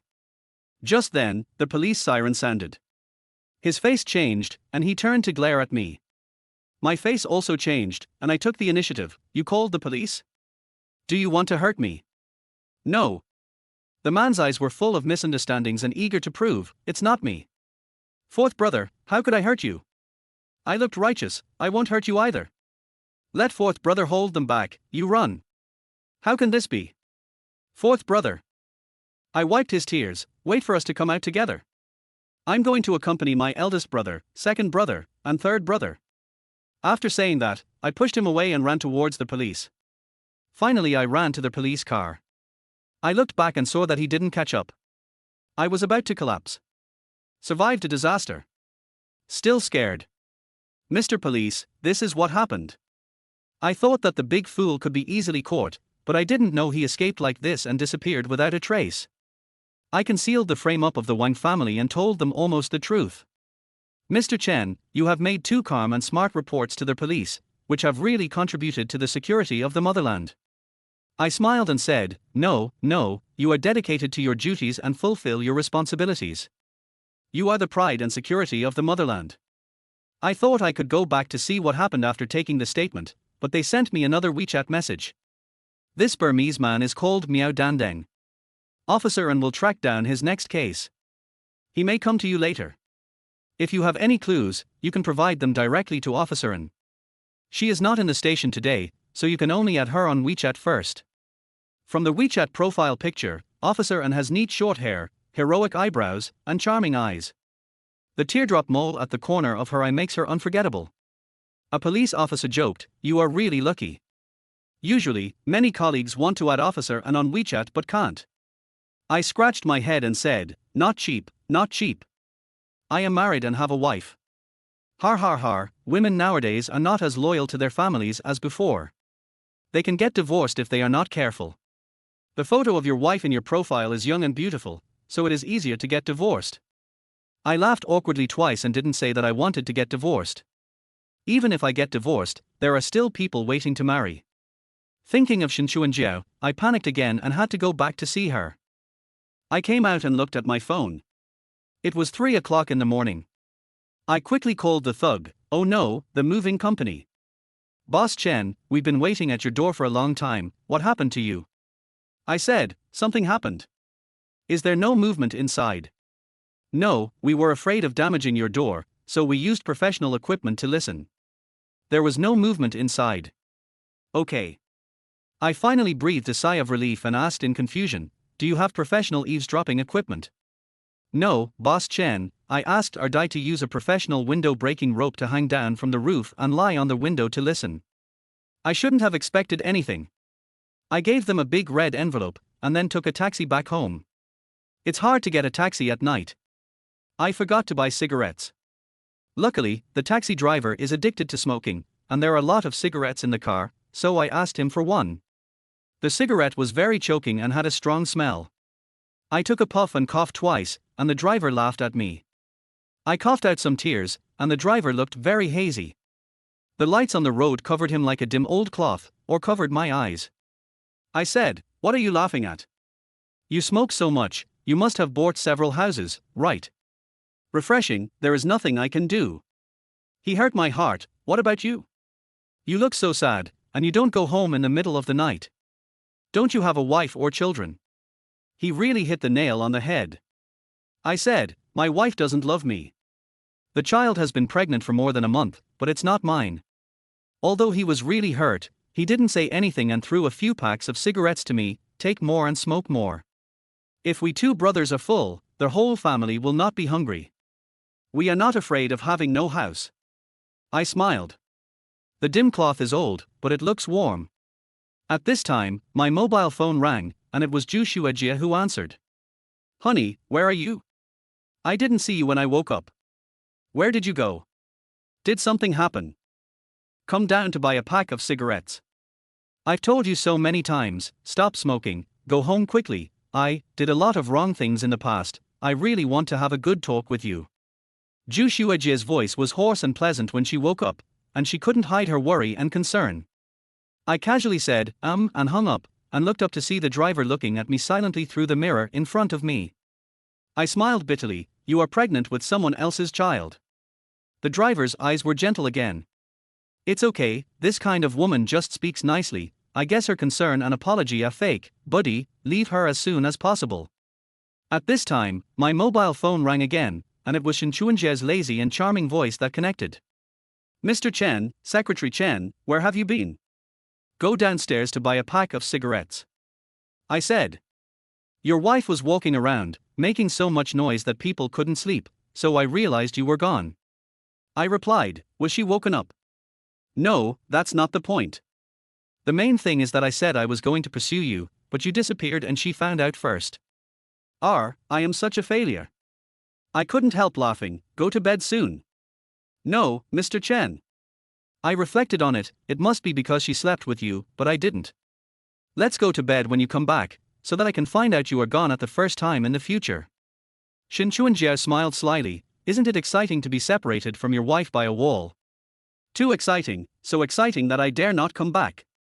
No, no, no. Shin Chuanjie rolled on the ground and acted like a spoiled child when she heard it. I won't sleep with you anymore, I won't sleep with you anymore, come back and sleep, your health is the most important. My heart was warmed, then go to bed soon, hang up. After hanging up the phone, the driver stared at me again. She called you secretary, is she a female boss? Chasing you? Even begging you to sleep with her? I scratched my head, if we can't get married, the future may change. I just want to play with her. Still live in your house. Yeah. Somehow, I always feel guilty for agreeing to it. He glanced at the destination of my order, Lakeview Town. Rented? The rent must be tens of thousands a month, right? Bought it. Sir, please pass me those boxes of cigarettes. I accidentally dropped them just now. Sir? We were just brothers just now. I said, you don't have to be like this. He sneered. You're not used to smoking Xian, which costs 12 yuan. Chapter 11 Night Talk. Finally I got home. Zhu Xuejie was sitting on the sofa waiting for me. She only turned on the floor standing chandelier next to the sofa. The light was warm, I was covered with a blanket, drowsy. It seemed that after Zhu Xingpeng learned that I knew about what happened that year, he had not gone to bed. I suddenly thought of the time when I was working. Although Zhu Xuejie and I have been married for 2 years, it was 5 years ago that I fell in love with her. At that time, I was starting a business. Zhu Xuejie and I squeezed into a small rental house. I would go home exhausted, and always see her gentle and distressed smile. She would hug me and say, "Don't drink so much, if you really can't make money, forget it. How can I marry you if I can't make money?" I heard myself say at the age of 25, who had graduated from college for 3 years. "Then don't marry me. I will just follow you." She touched my ear. "I don't care about status or anything. If my family urges you again, I will elope with you. Anyway, I like you and I am willing to go anywhere with you." I couldn't help laughing. "Are you willing to sleep under the overpass with me and eat white flour buns every day?" She pouted and glared at me with wide eyes. "Of course not." I laughed. "Then you dare to say this? I don't want you to sleep on the overpass. I will make money to take you to sleep in a big house and eat steamed meat, snowflake fish, dry pot shrimp, and braised chicken."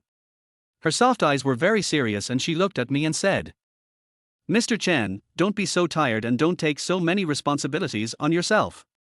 Life is for 2 people. I want you to live a glorious and beautiful life." Later I remembered that I laughed at her. "You? How much money can you make?" I sneered as I waved away the memories. She was so beautiful and glorious to be cuckolded. Zhu Xuejie may have noticed my long gaze and opened her eyes in a daze. She stood up when she saw me, and the thin blanket slipped onto the large carpet. Only then did I realize that she was wearing the first skirt I gave her. At that time, I was not rich, and the skirt was not of good quality, but it was not cheap for me at that time. After opening the company and getting better, all kinds of high-end skirts filled her fitting room. I haven't seen her wearing them for many years.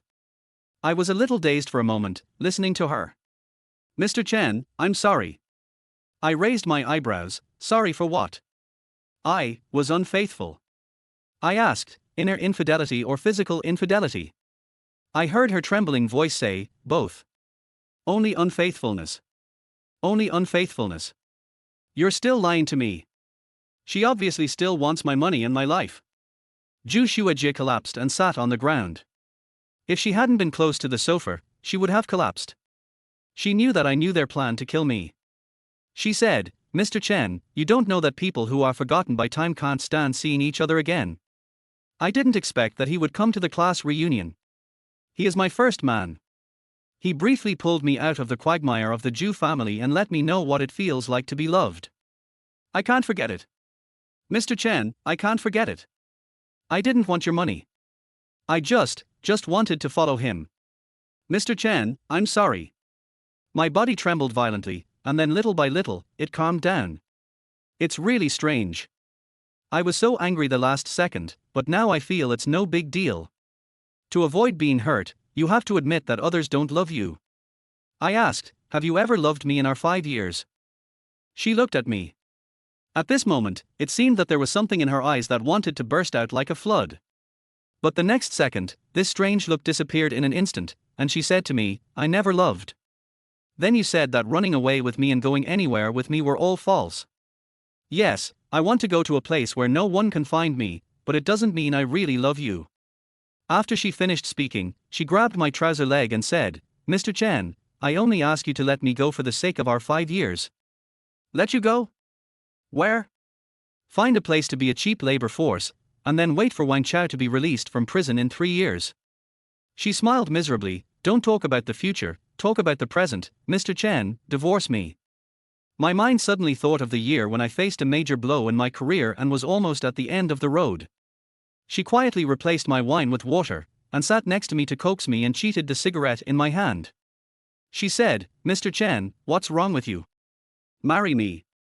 I seemed to be confused and asked her what to do with the Zhu family. She said it was okay and we got the marriage certificate quietly. I looked at her and smiled, and said, "Divorce? How?" I will leave the house with nothing and pay you 3 million, and the matter between you and me will end here. Do you have money? Can you afford 3 million? She smiled. It was very cold at night, and her smile was also, I will slowly pay you back. I sneered, don't sell your body if you can't afford the money. It will be embarrassing if people recognize you. Her face was pale, and she squeezed out a smile. No, don't worry. Why? Why did she talk about divorce while wearing the clothes of the past? Can Joshua live without me? Why? Why didn't she mention the child? Even if I knew the truth, she lied to me that she was pregnant with my child, and there might be room for maneuver. Now I understood that she just wanted to divorce me, not to retreat to advance, not to argue for herself. It's really boring. I couldn't tell what I felt in my heart, and pointed to the door. Then get out now. She shuddered twice. I'll leave tomorrow, okay? I have nowhere to go, Mr. Chen. Go to your old lover. You'll go to jail for committing a crime. I yelled. After I yelled, the air was silent for 2 seconds. I looked at her. Her eyes were wide open, filled with sadness and sorrow. You were clearly wrong, why are you still looking at me like that? I turned around and went back to the room, never caring about her again. Through the door, there was a deliberately low voice outside, but each one sounded heavy. Joshua Jie was walking towards the door. I simply packed up and closed my eyes to sleep, and slept until dawn. My secretary sent a message. Mr. Chen, the girl I recommended has come to X city and can come to you this morning. Will you come to the company this morning? Yes.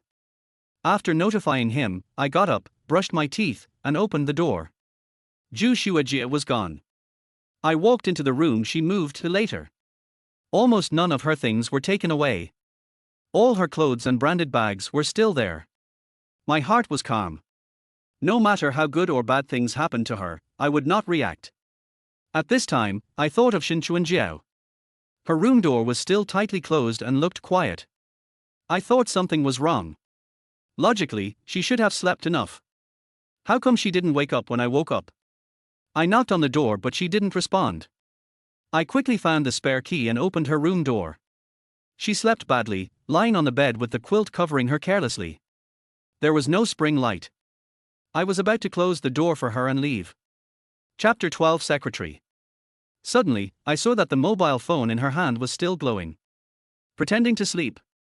So I turned around again, and suddenly I became interested to see how long she could pretend.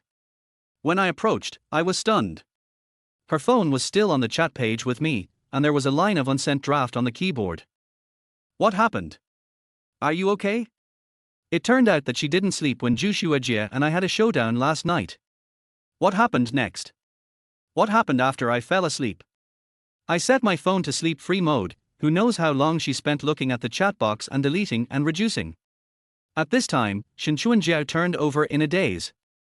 She let out some sweet moans like a kitten waking up. She seemed to notice my figure in her half-asleep state, squinted her eyes and saw that there was indeed a person. Her body trembled and she was frightened. Mr. Chen? Is it you? Oh, I didn't react, I was scared to death. Come to my company to start work today. Shinchuan Jiao covered her chest for a long time before saying, okay. Do you want to go together? Yes. In the car, I touched the luxurious and restrained leather cushion and wanted to cry. A lot of things happened, and finally I got into my family's driver's car. In the car, Shinchuan Jiao suddenly approached. Mr. Chen, I have settled down in X city now. Do you think I should rent a house? I thought about it, and there was no reason for Shinchuan Jiao to live in my house all the time. Okay, you look for it, I'll reimburse the rent. She wrinkled her nose and said bitterly, then I have to prepare. Prepare a pair of men's slippers to put at the door, prepare a suit to hang on the balcony, sleep in fear every day, and put a hair in the door lock every day. This. It's okay, Mr. Chen, even if it's dangerous for a girl to live alone, it doesn't matter. She blinked and looked at me. Shinchuan Jiao always has the ability to make me laugh. I said, you can rent a house in Lakeview Town. She pouted, it's so expensive, I don't want to make money for you. Anyway, Shinchuan Jiao sat up again, her head tilted to one side, her fingers against her chin. She's moved out anyway, and your flat is so big, it's convenient for the two of us to go to get off work together, so I'll just live in the guest room tilde. I said, I'm a grown man, it's inconvenient. What's inconvenient? I took a deep breath. Shinchuanjiao, don't you know the difference between men and women? With our relationship, who's with whom? I said, aren't you afraid that I'll have bad intentions towards you? The interior of the car is spacious, and she and I sit face to face. She bites her lips when she hears me, crosses her legs and rubs my feet. What should I do? I'm so scared. I grabbed her feet and pressed the remote control to raise the front partition of the driver. She used my strength to put her dark red high heels on my chest and said, Mr. Chen, I've had bad intentions towards you for a long time. How early? I pinched her ankles, slowly moved to her calves, and asked, when you saw my handsome face? She giggled. When you helped me pick up the scattered documents, when the boss took us out for social events, when you secretly gave me hangover medicine. Anyway, it was very early. I can't remember it. I leaned forward, still holding her legs, and moved close to her lips. Shinchuanjiao, do you know what you are doing? We were too close and too tight, maybe I touched her ticklish spot. Shinchuanjiao laughed and tilted her neck. I don't know, my mind is so fuzzy now that I just want to kiss you. Of course you are fuzzy, you have been in such a good company for 6 or 7 years and have achieved such a big position, but you suddenly quit and said you want to work with me. I brushed her soft lips, then let go of her and sat up straight. At this time, the car stopped. We have arrived at the destination. I said, but I know what I'm doing. Shinchuanjia's cheeks were red, and she asked angrily, can't you just like me for a bit? I looked at her as if I saw Zhu Shuajia 5 years ago, and smiled, I'm a little scared. The driver came to open the door, and I stepped out. Shinchuanjia quickly fixed her wrinkled shirt, straightened her tie, and pulled up her hip skirt before getting out of the car and jogging to catch up. I couldn't help but laugh. She glared at me coquettishly, what are you laughing at? You forgot to cut your hair. She was stunned, as cute as an angry kitten emoji, and said while cutting her hair. It's all your fault. You had to do this and that in the car, so I tied my hair. At that time, we had just entered the elevator, and in the silence after the employees in the elevator said hello. It seemed that suddenly, it was even quieter. The friction of clothes disappeared, and the small noises disappeared. My forehead was throbbing with veins, and I had already thought about what the employees would say. Sure enough, I heard someone say it later. Who is this woman? Mr. Chen's lover. What lover? Maybe. Anyway, didn't you see that the group of Jew family members who worked every day and slacked off were all fired? This means that Mr. Chen may be divorced. Mr. Chen and this woman came in the same car. Maybe they are living together. You don't know, this woman is Shinchuanjiao, famous in the industry, so strong that the boss shouldn't be able to poach her. Mr. Chen didn't seduce her, did he? When I heard Mr. Chen is righteous and sells his body, my mouth twitched. I arranged Shinchuanjiao's job directly to the HR department and let her lead the team herself. After only a while in the company, Shinchuanjiao already knew my current situation clearly. She said, can't turn around the capital chain. And layoffs. According to the development of your company, it's impossible. I gave her a thumbs up and said, my Chuanjiao is really smart and knows everything. She gave me a coquettish look, but her face was a little red. I said, I plan to enter the mining industry.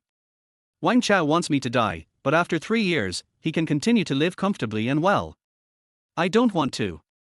Shin Chuanjiao's face also became serious, I don't understand that. How can I help you? No, I have some plans.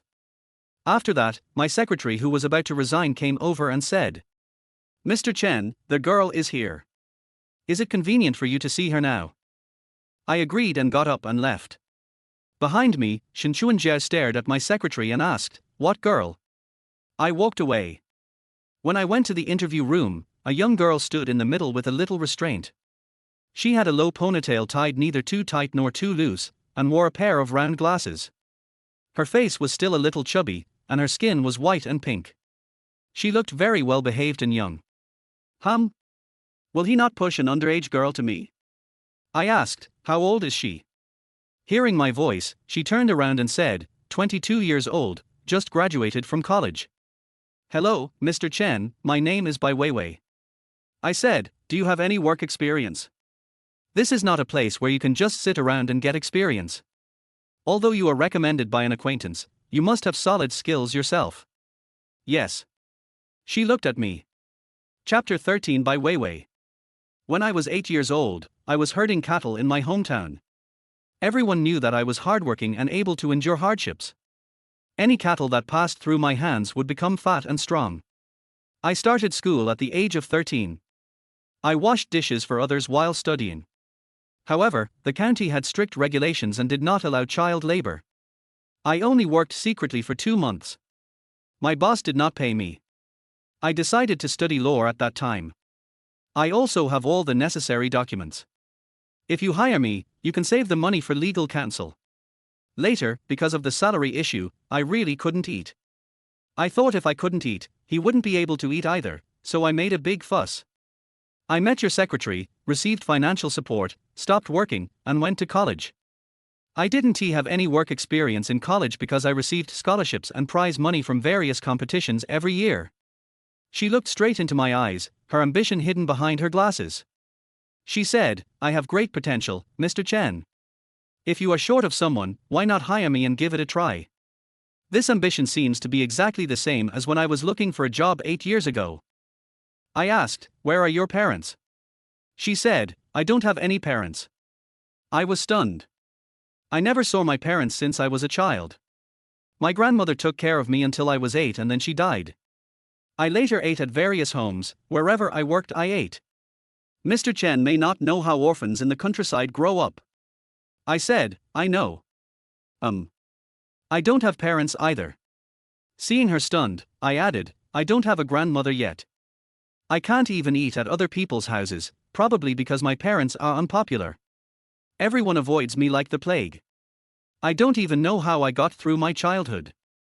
It seems that I have memories and I am alone. It's really magical." I paused. I'm not saying this to resonate with you. I want to tell you that having a miserable life is useless in my company. You need to have strength. She seemed to be shocked, looked up at me and said, "Then try me." I also looked at her. 1 month probation period, 70% of the salary, do it. Dry. Report to the Human Resources Department, get your work clothes and come to work. Learn from my secretary first. I turned around to leave when she suddenly called me from behind, "Mr. Chen." I stopped and waited for her to speak. "Thank you." "Thank me. You're trying to tell me that past setbacks won't stop success, right?" I smiled and said, "Use your imagination." Coming out of the interview room, he responded to the old secretary's questions and glanced at Shen Chuanjiao from a distance. She quickly got down to work, moving with great determination and swiftness, just like Shen Chuanjiao when she said she wanted to pursue me. From being at a loss to being able to handle it with ease, she and I have walked this journey together. She is really like a cat. When she moves like thunder outside, she makes people terrified. She is called Sangbiao.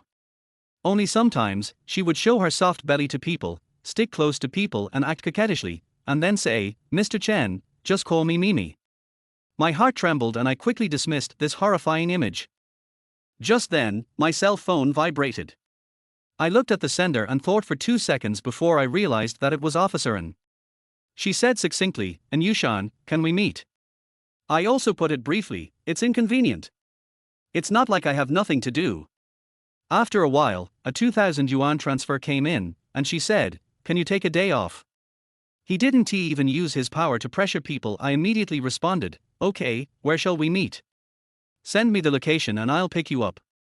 I sent my location and thought, how can a police officer be so rich? Could she be a corrupt official? I said, "By Weiwei, find a way to let me know about this officer in Yushan within half an hour." Good. In the new era, we cannot just say that we are investigating something because it is against the law. At the same time, I am also curious about how far Bai Weiwei can go in obtaining information. It didn't take long for her to get the message. And Yushan, 26 years old, first-class police officer in X City, young and promising, selected as an outstanding role model in X City, graduated from XXX University in XXX, and won the title of XXX in XXX. I looked up, is it the news that was published? Bai Weiwei said, "No, she is the daughter of An Qingqian, the owner of the largest business in City X. No wonder he is so rich." I asked, "Where did you get this information?" I visited her school's official website and entered the school's gossip group through a classmate. I searched the chat records for content related to her and made inferences. I then verified it from an Qingqian company. What a simple and unpretentious way to get information. I nodded. Well done. Bai Weiwei pushed her glasses up. Actually, Mr. Chen, I used to be curious about how those overbearing CEOs checked people when I read novels. My secretary is busy. If you are free now, can you teach me? I waved my hand and said, many companies buy and collect user information from apps, such as insurance companies, to facilitate targeted resource allocation to attract customers.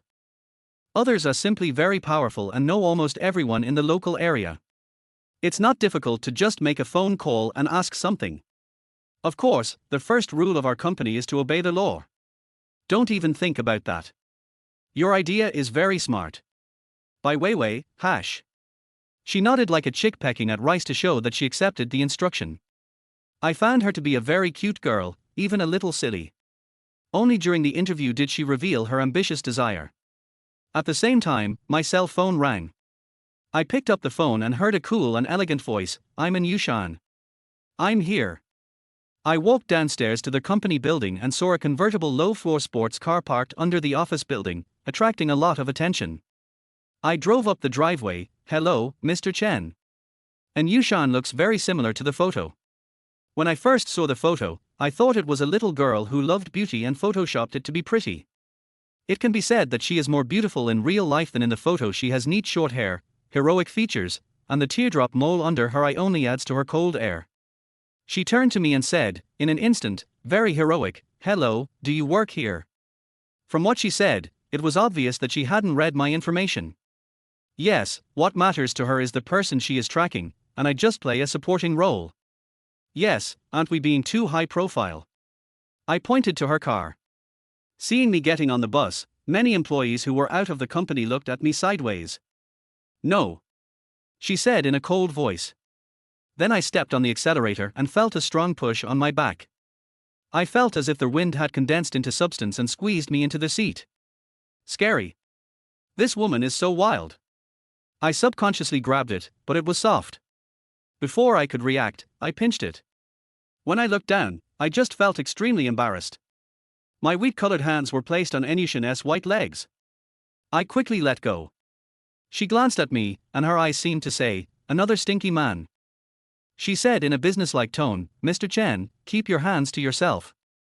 As a citizen of the motherland, you have an obligation to assist the police instead of thinking about getting compensation from me. Chapter 14, The Master of Fudge is online again. I said, feeling both amused and angry.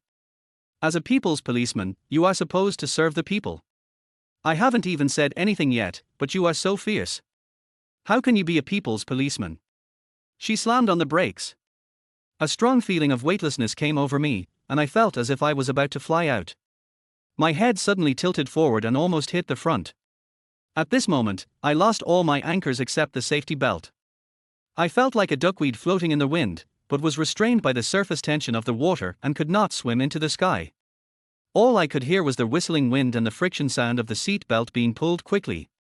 After a while, calm returned. I took 2 breaths and yelled.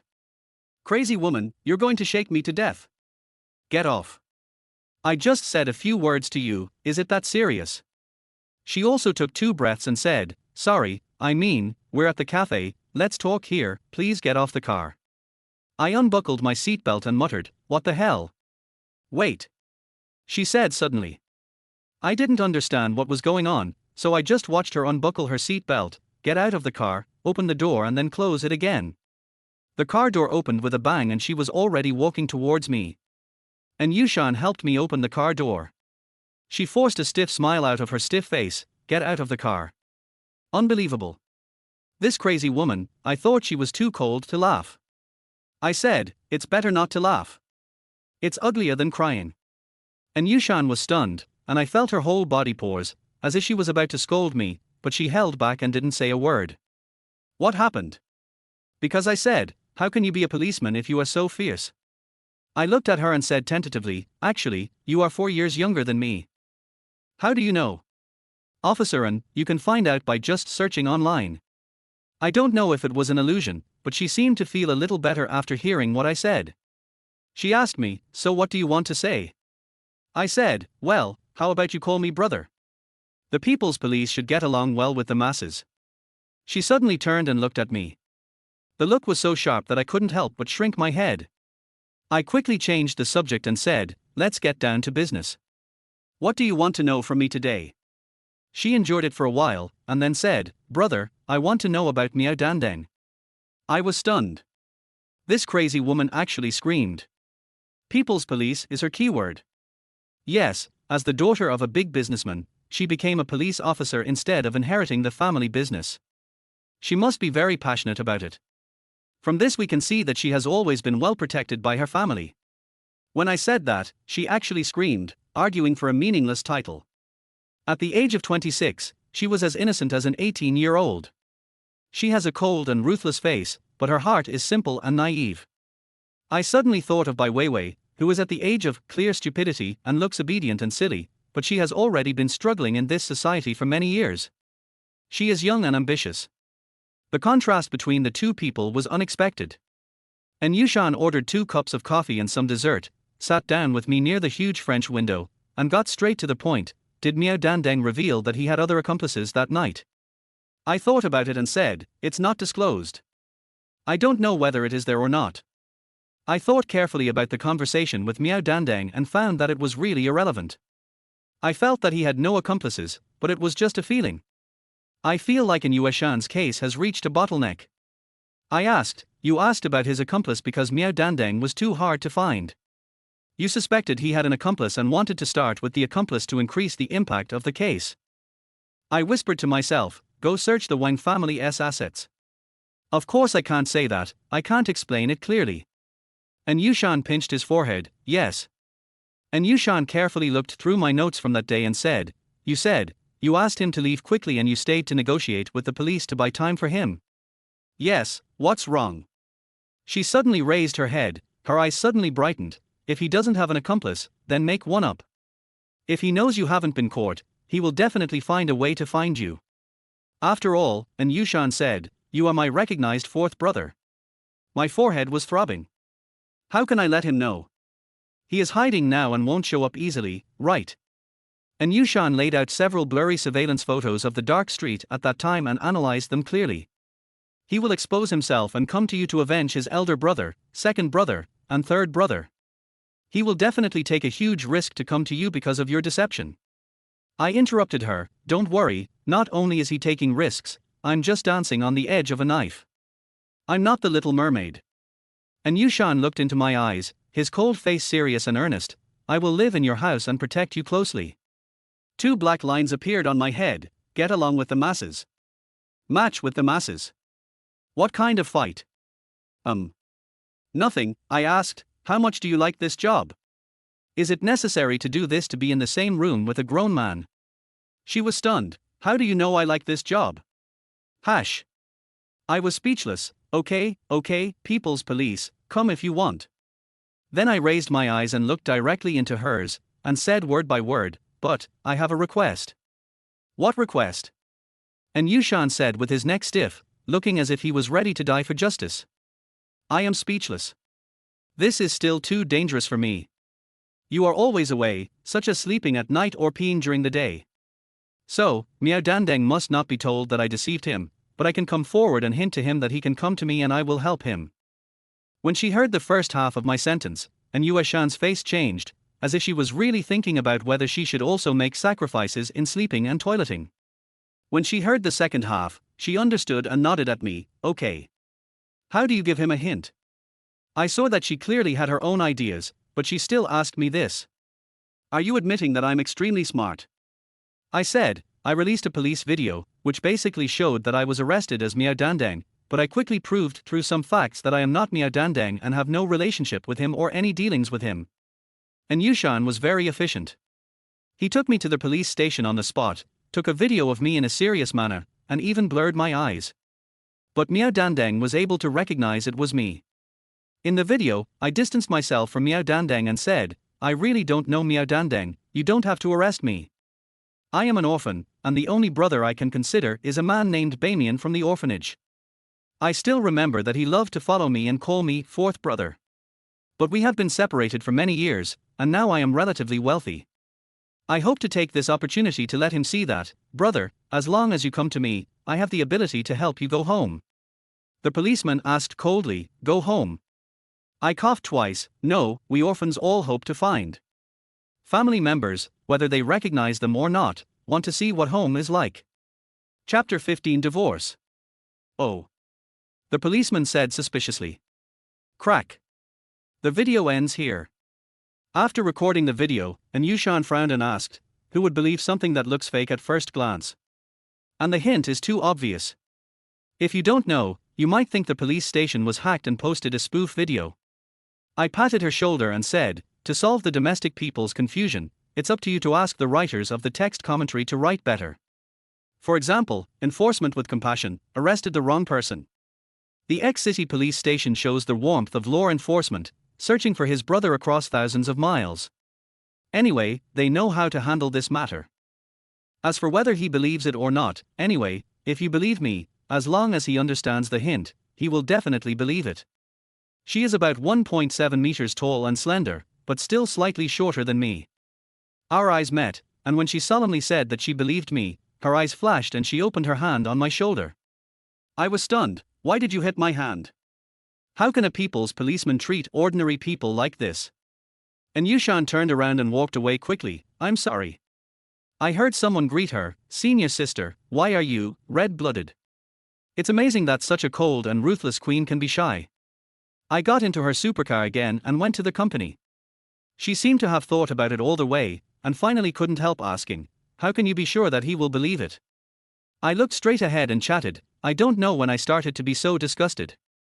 When I see a person, I will analyze what he is like. I guess I am quite good at judging people. For example, when Ju Shuajia cheated on me at the beginning, I immediately realized something was wrong, and when I met Miao Dandeng that night, I also immediately thought of how he could deal with his lack of brainpower. This seems to be my way of dealing with the world. I have subconsciously seen everything clearly. The only mistake I made was not seeing Ju Shuajia clearly 5 years ago. I don't know if it's love that has blinded me, or if I subconsciously don't dare to analyze it carefully. Anyushan asked, how do you recognize people? Teach me. As a people's police officer, she really needs this super strong sensing ability that is close to intuition. I said, how can I teach you this? I don't know how I could do this. Logically, as the daughter of a big boss of a business, you should be able to see through the intrigues and know who is the monkey in which mountain and who is the snake hiding in the ground. I really don't know. She asked, logically, a man should be more confident and thick-skinned. Why are you still so sensitive? I said, maybe I have no one to support me. She was silent for a while, then said, I'm sorry. What are you sorry for? She suddenly realized something and asked abruptly, how do you know that I'm the daughter of the boss of the business? I waved my hand, har har. For questions that are difficult to answer, I will just say har har instead. She asked, you're not collecting information illegally, are you? I smiled confidently, how is that possible? Don't just talk about illegal collection. If you check my company, you won't find any illegal activities.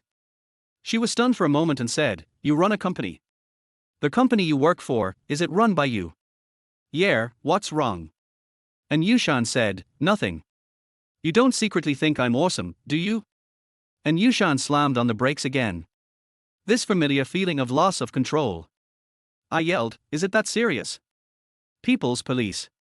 She said, no, we're already there. Har. I got out of the car door that Anyushan opened for me with some embarrassment. I couldn't help but feel lucky that she was in casual clothes now. She and I walked towards the company and were greeted by the same gazes as in the morning. Facing these looks, I felt as if I was facing a formidable enemy, with a sharp edge behind me. I said, Officer An, are you really going to protect me closely? Yes. Anyushan nodded coldly without saying another word. I couldn't help but wipe my sweat. Then you will pretend to be my bodyguard from now on. Anyushan asked coldly, why do you want to be your bodyguard? She looked conflicted. Then don't be one. If you follow me closely every day, anyone can guess whether you are an adulterer or not. She frowned slowly. 3. You have a family. No, I mean, why should he be a bodyguard and not a policeman? I gave him a caring and sympathetic look, silly boy, Miao Dandeng just likes to get close to the police, right? She was stunned for a moment, and found that what I said made sense, but she was a young lady at heart, and couldn't stand me calling her stupid, and her expression changed rapidly. I said, "People's police, do you want to be cruel to the people?" She said, "No. What do bodyguards wear?" I narrowed my eyes, and I must have smiled evilly at this moment. "Didn't you refuse? Think of a way yourself, I don't want you as a bodyguard." And Yushan was extremely angry, his face was as cold as an iceberg. At this moment, I really want to take out the giant ship Titanic and ram it into the iceberg. She turned and left, not knowing whether she was going to think of some solution. I said in a mean way, "Hurry up, what if Miao Dandeng comes and you are not here? I will be scared." I saw her pause and quickly returned to the office before she had an attack. After a while, Bai Weiwei came to report, "Mr. Chen, the two people you brought back, Shen Chuanjiao is very capable and got the hang of things quickly. She has already adapted to the job today. An officer in Yushan, she is in the Human Resources Department. She said you hired her as a bodyguard and is asking for her clothes." I nodded. "Well, the police, let them go along." Bai Weiwei held a notepad and nodded like a chicken pecking at rice. "Okay. But boss, did you really hire police officers as bodyguards?" "Yeah." I responded. Bai Weiwei glanced at me and pushed up her glasses. The expression on his face seemed to be saying, "Is this really not a personal affair?" At this moment, the phone rang. It was Zhu Xuejie's phone call. It is the most familiar yet unfamiliar voice to me, just as warm and gentle as it was 5 years ago. But I felt a chill in my heart. She asked softly, "Mr. Chen, Civil Affairs Bureau, are you available? We want a divorce." I responded, like what we talked about last night. "Yes, I have brought all the documents." "Good." I answered, hung up the phone, and asked Bai Weiwei to prepare some documents for me. I went to the HR department and heard someone there tell in Yushan, "We have already ordered your clothes. Missen can work for our CEO Chen first. They will arrive in a day or two." "Okay." Her voice was clear and cold. They had received the message I gave Bai Weiwei as soon as possible and followed Yushan's instructions to do everything. I knocked on the doorframe twice so they could hear me and know I was coming, then said, "I'm going to go out for a while, do you want to come?" "Go." And Yushan didn't say much and took me to her car. The familiar step on the accelerator, the familiar strong wind blowing on my face, and the familiar feeling of pushing on my back came one after another. I said, "How can you drive a luxury car worth hundreds of thousands of dollars in such a way that it makes people suffer?" The wind was so strong that she couldn't hear me and asked me loudly, "Huh?" I asked loudly, "Why are you driving so fast? You are a rich girl, not a taxi driver." And Yushan stepped on the brakes. "I'm used to this. What's the matter? Is it that serious?" Chapter 16. Her note. She took 2 breaths, got out of the car, opened the door for me, and said, "No, I just remembered that I forgot to ask where we were going." I squinted at her and said, "So, why do we need to get off the bus?" And Yushan was stunned. "Sorry, I'm used to it." She pursed her lips, returned to her seat, and asked, "Where are we going?" I said, "Civil Affairs Bureau." "Civil Affairs Bureau? Don't you have a wife?" And Yushan asked, "Divorce? Or should I call the driver? It's too troublesome. You still have to wait for Miao Dandeng. Let's make a quick decision and return to the company." After Yushan finished speaking, he drove the car back to the main road and stepped on the accelerator again. Finally arriving at the Civil Affairs Bureau, I couldn't help but breathe a sigh of relief. Where is the beauty of life reflected? Every time you run down a new mountain. And Yushan and I walked into the Civil Affairs Bureau. They were a handsome man and a beautiful woman, very eye-catching. I called Zhu Xuejie and asked, "I'm here, where are you?" She said to me in a somewhat anxious voice, "Take the number first and wait for me." I hung up the phone, took a number, and queued up, chatting with Yushan while waiting. When chatting, she is like a machine. She doesn't smile or find topics to talk about. She just answers whatever is asked, as if she is doing a questionnaire. I said, "Hey, there are so many people coming to get divorced, and they have to queue up." She doesn't speak. I added, "The people's police cannot be so cold." And Yushan glanced at me and said, in response. I said again, "People's police, smile." And Yushan pulled the muscles on both sides of his cheeks towards me and smiled. I got goosebumps all over my body. This was the most realistic smile I've ever seen. I said, "You'd better stop laughing."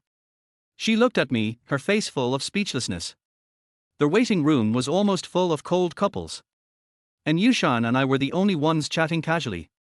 When it was finally our turn, the staff thought we were here to get married. "You two, are you going to get married?" I was just about to go to the back and queue up again, but I saw Ju Shuejie jogging towards me from afar. "No, I'm here for a divorce."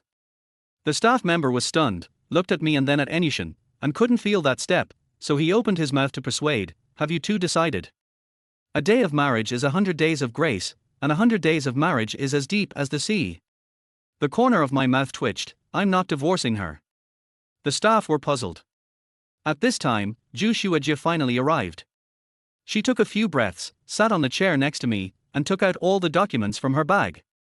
The staff member looked at me, then at Yushan, who was standing diagonally behind me and looked very handsome, and finally his gaze fell on Ju Shuejie's generous and gentle face. He coughed and said, "Divorce requires registration and application. You can only get the divorce certificate after 30 days. After 30 days, if either party fails to show up to apply, the divorce will be invalid and the marriage cannot be divorced." I have heard of the cooling off period for divorces before. Ju Shuejie was stunned, her movements froze, her face pale, and she asked, "After 30 days?" The staff member said, "Yes." She turned her head and opened her mouth slightly, not knowing what she wanted to say. I interrupted her with a sneer, "Didn't you ask me to let you go? It's just a cooling off period for divorce. You're not going to stick with me again, are you? What excuse are you going to come up with next?" Every word I say is full of sarcasm, so sharp that it pierces people's hearts. Ju Shuejie closed her mouth and started filling out the information. I saw her nose twitching slightly and her eyes turning red little by little. "Who are you pretending for?" I withdrew my gaze, quickly filled out the information, and handed it to the staff together with Ju Shuejie's information. Today's matter is over. Next is a month, 30 days later. We stood up and walked towards the door one after the other. I noticed that her eyes were always on my back, but I didn't even look at her. "Why are you pretending, Ju Shuejie? You and your old classmate are clearly cheating on me again, and you are clearly flirting with me while you are thinking about how to kill me." Suddenly, I heard the sound of a document falling to the ground behind me. She picked it up, walked over quickly, patted my shoulder, and said, "Did you drop your document?" "Everything has been submitted, what documents can I drop?" I turned around feeling so cold that it couldn't be colder, but I was stunned. There was a pleading look in her eyes that I was most familiar with. It was not a plea for brand name bags and shoes, nor was it a plea for me to love her and go along with her.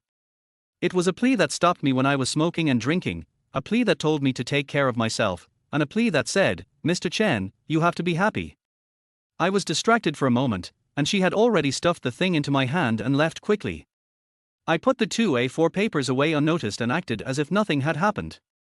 And Yushan looked at me and asked, which was rare, "What's wrong?" "What's wrong?" "Your expression is wrong," she said. I rubbed my face, "Really?" "Yes, but don't worry, I'm close to you and have received special psychological training in micro-expressions, so I can tell." I smiled, but there was no smile in my voice. "Let's go back to the car first." And Yushan actually has some strength. She is not just a VARS officer. She is not very smart in interpersonal relationships, but she has strong professional qualities. This time, after rushing all the way, I had no time to feel the beauty of life. I returned to the office, locked the door, and opened the two A4 papers by myself. Of course, Yushan was there too, and she wouldn't let me be alone no matter what. I opened the two pieces of paper and thought there would be something in between them, but they were still white with no words. "What message does she want to give you?" And Yushan asked with a frown. I shook my head, my face heavy. "I don't know. I don't know anything." "Then maybe she was just joking or something." I said, "No." Ju Shuejie's eyes today appeared in my mind again. I looked into Enyushin's eyes and said, "I am absolutely sure that it won't happen." And Yushan was silent for a moment, then frowned and said, "Let's try shining a blue light on it." I took a deep breath and said, "Tell me all the possible means of revealing the words and I'll find someone to try them one by one." And Yushan thought and wrote at the same time, and soon finished a piece of paper. As expected of a police academy student. I asked the secretary to come, but Bai Weiwei had gone to familiarize herself with the affairs of the mining company, so only the old secretary was there. I asked him to prepare everything, but in the end there was no change. Still 2 blank sheets of paper. Of course, I was afraid that it might be damaged during the trial, so I only took one to try. This way, even if one was damaged, I still had one and could still get some information.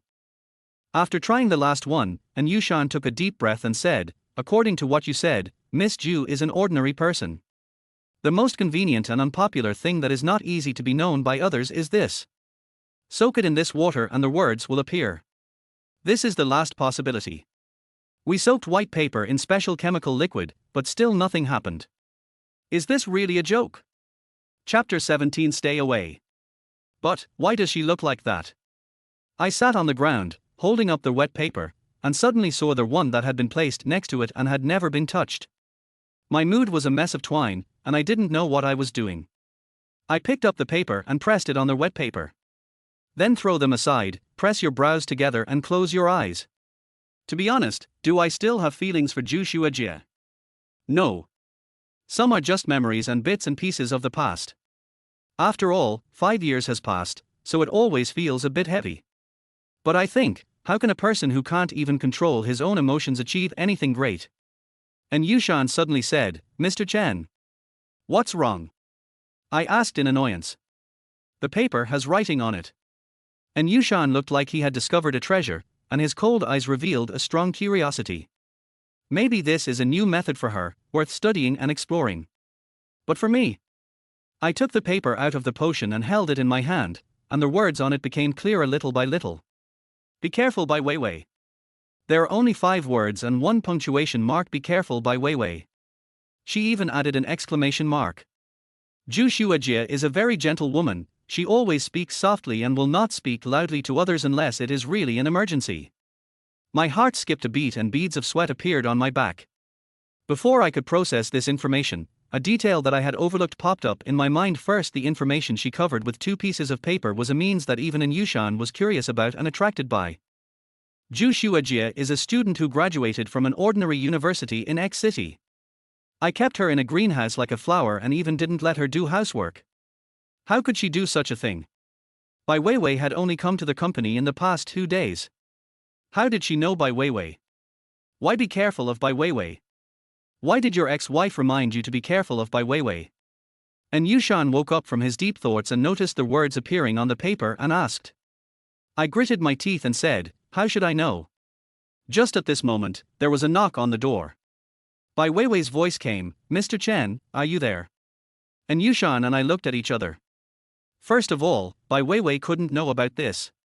But the room was a mess, and I couldn't hide it if she saw it, but I couldn't let her see it, so I said, "It's just a private matter, don't come in." Bai Weiwei was silent for a moment, then asked, "What private matter?" Bai Weiwei, I don't like secretaries who cross the line. You still have nearly a month of internship left, and you can't just become a formal employee and be fearless. Bai Weiwei was stunned for a moment, then said, "I'm sorry, Mr. Chen, but I really want to, and I also feel it's necessary to take a look." Then, I heard rustling sounds at the door. I didn't even dare to take the time to figure out where she was. The first thing I realized in my mind was that she was trying to open the door. And Yushan also felt something was wrong and looked at me. "Clean up," I said in a low voice. I squeezed the paper dry, folded it into a small square and stuffed it in my trouser pocket. And Yushan gathered together all the messy things scattered on the ground. How?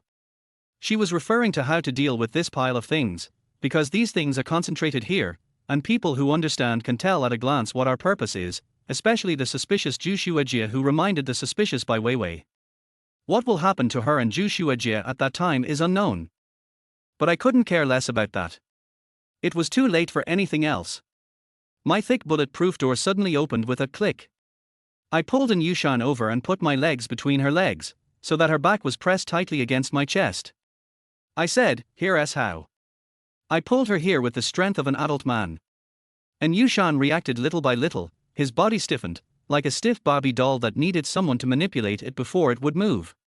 I guess she must be thinking at this time whether she should use all the methods she learned in training to beat me up and control me. But she didn't move in the end. Bai Weiwei walked in, and I pushed in Yushan onto the desk and yelled, "Get out." She didn't move and glanced around my office. "Do you want to see such private matters? How did you open the door?" I asked angrily. At that time, my trouser pocket could no longer bear their weight and a circle of water stains appeared, right between Yushan's legs, under his buttocks. I slapped her butt without Bai Weiwei being able to see, scream. She exuded a chilling coldness all over her body, like the Yarmar King in the 18 levels of hell.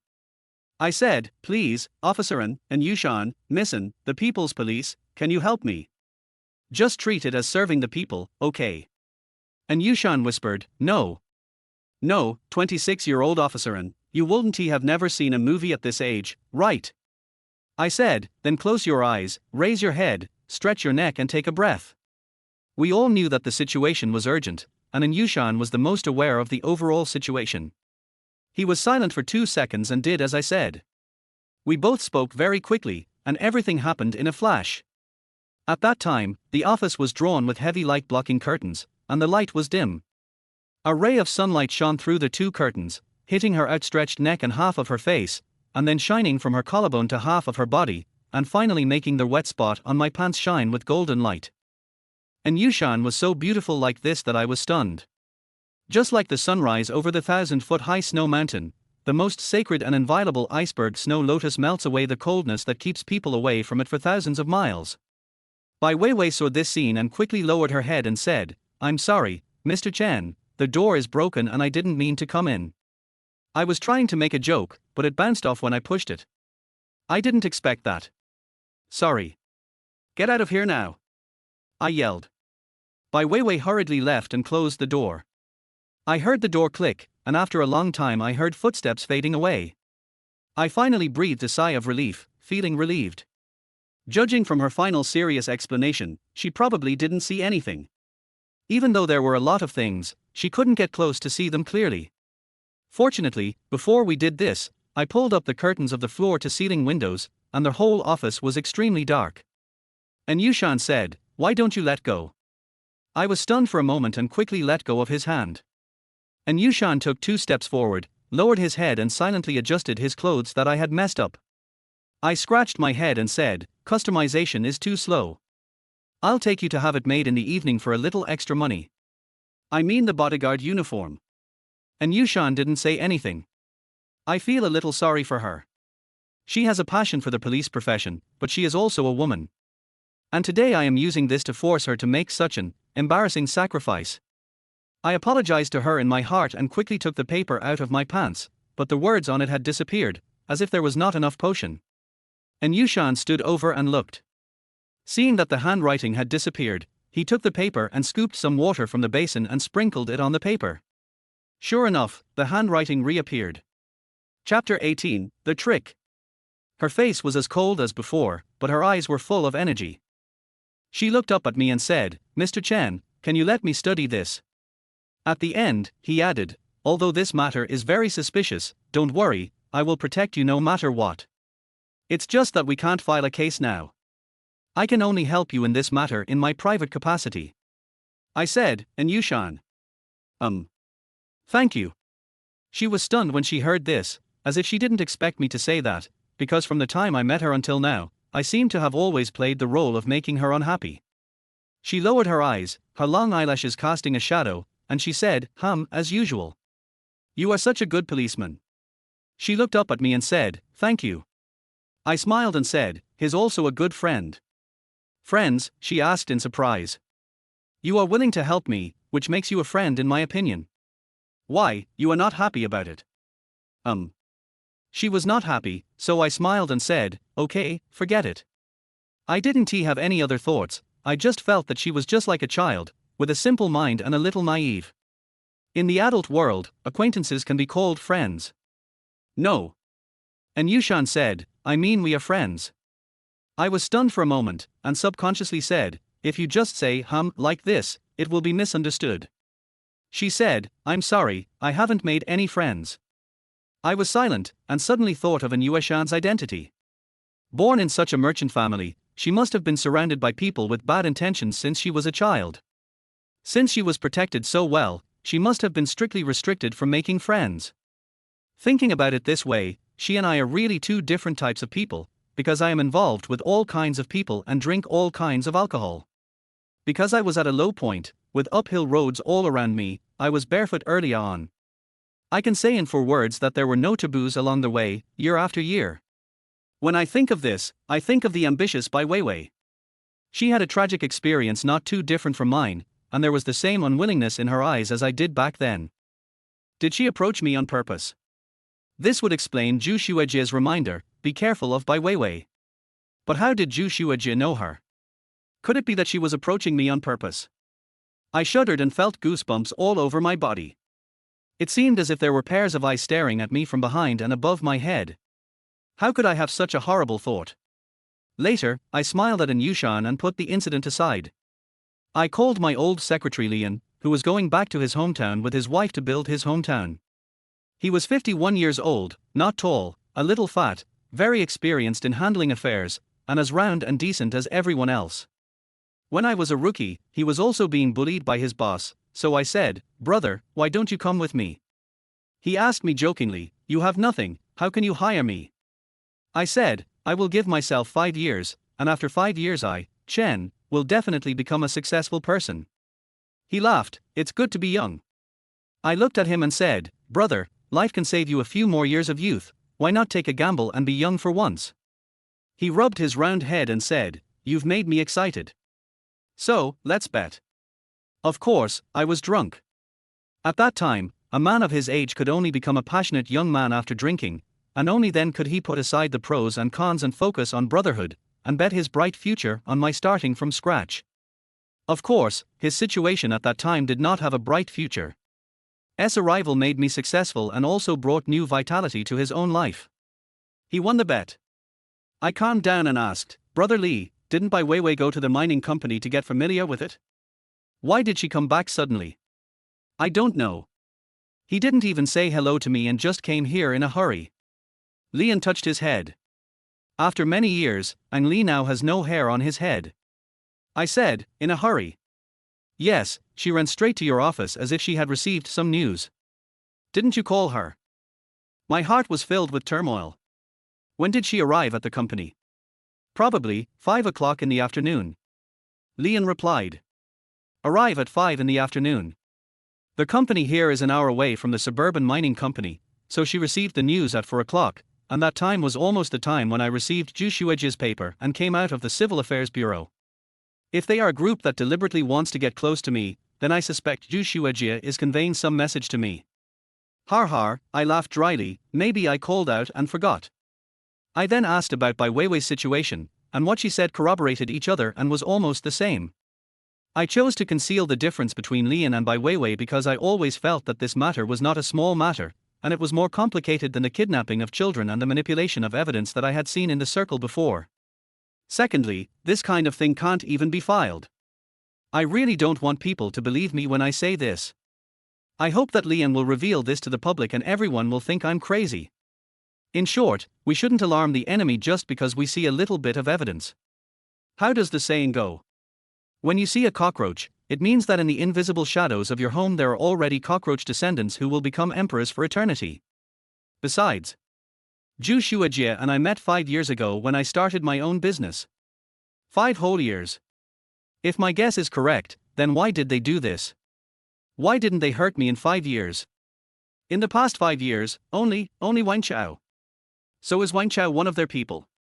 I have checked Wang Chao's mining business thoroughly and there is no problem with it, so can the group of Burmese people called here be the starting point for intervention? I want to see Miao Dandang so much at this moment. At this time, Lian's stomach started to growl at an inopportune time. He was a little embarrassed and said, "Sorry, Mr. Chen, I can't stand hunger when I'm old." "It's okay." I came back to my senses and patted his shoulder, "Go eat." I turned to An Yushan. She really had become my personal bodyguard, following me everywhere. I asked, "What do you think?" "Forget it." I patted my head, "Let's eat and talk at the same time." I sent someone to fetch 2 employee meals, and returned to the office with Yushan. The pile of miscellaneous items had been hidden under the study by me, and the two of us sat at the table and chairs next to the floor-to-ceiling windows. This is the single-person dining table I prepared specially for dining.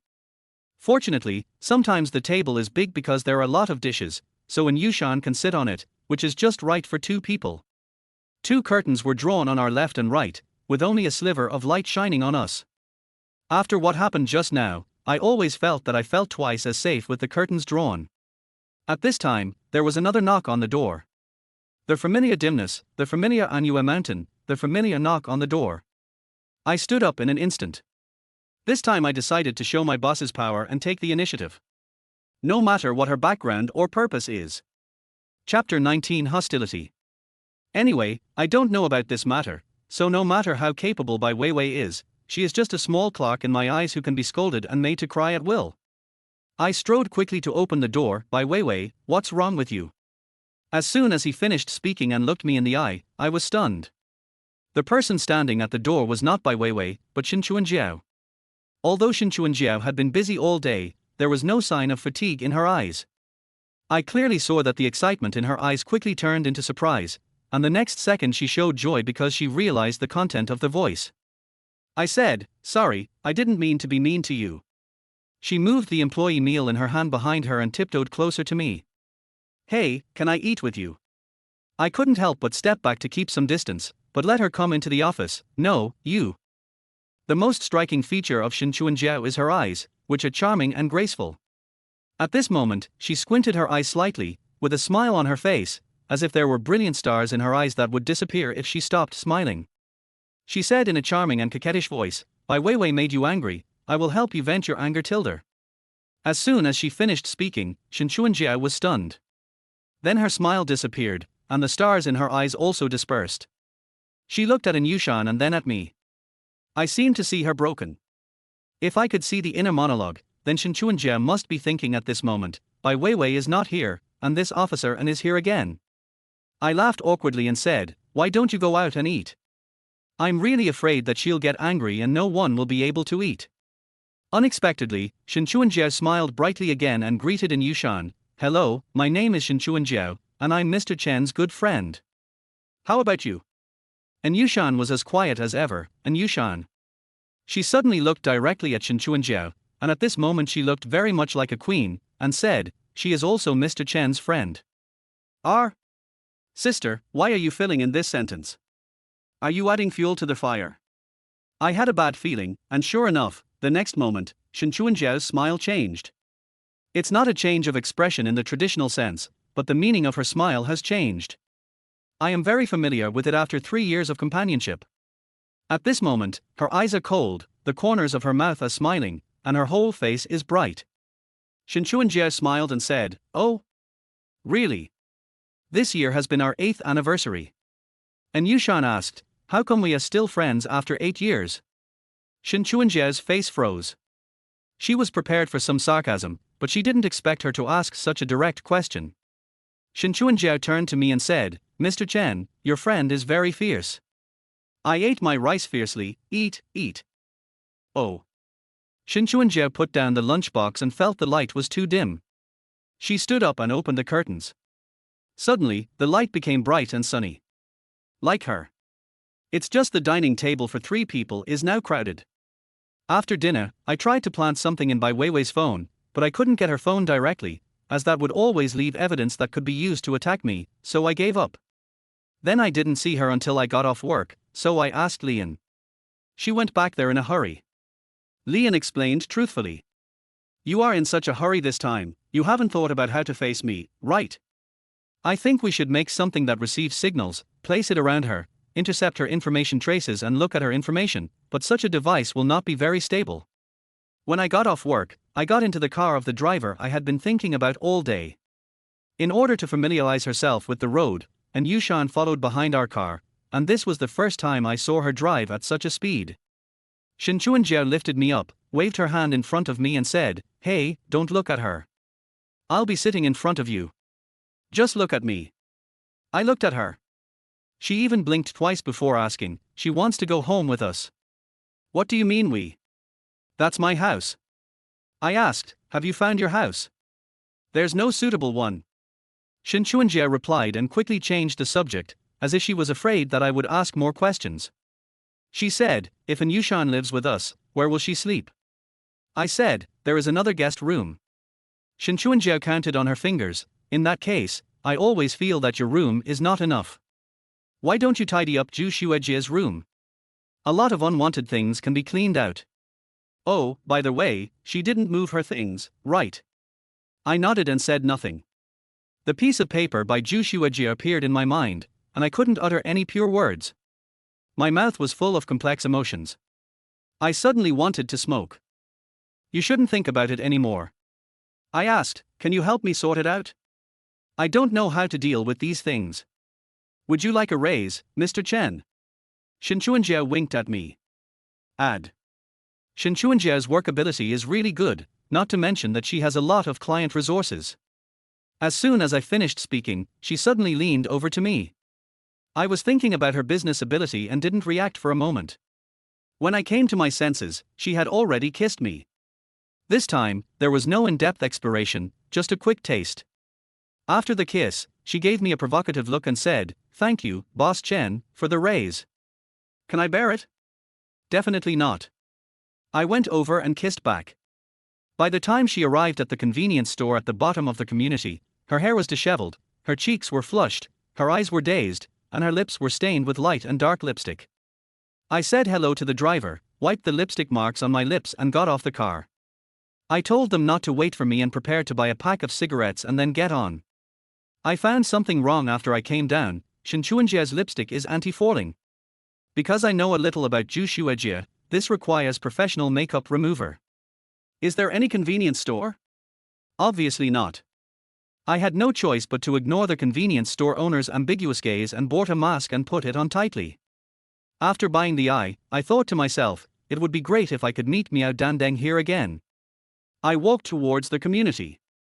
The sun had just set and the lights on the earth were gradually lighting up. It was the confrontation between light and darkness, and the handover between the new and the old in the day.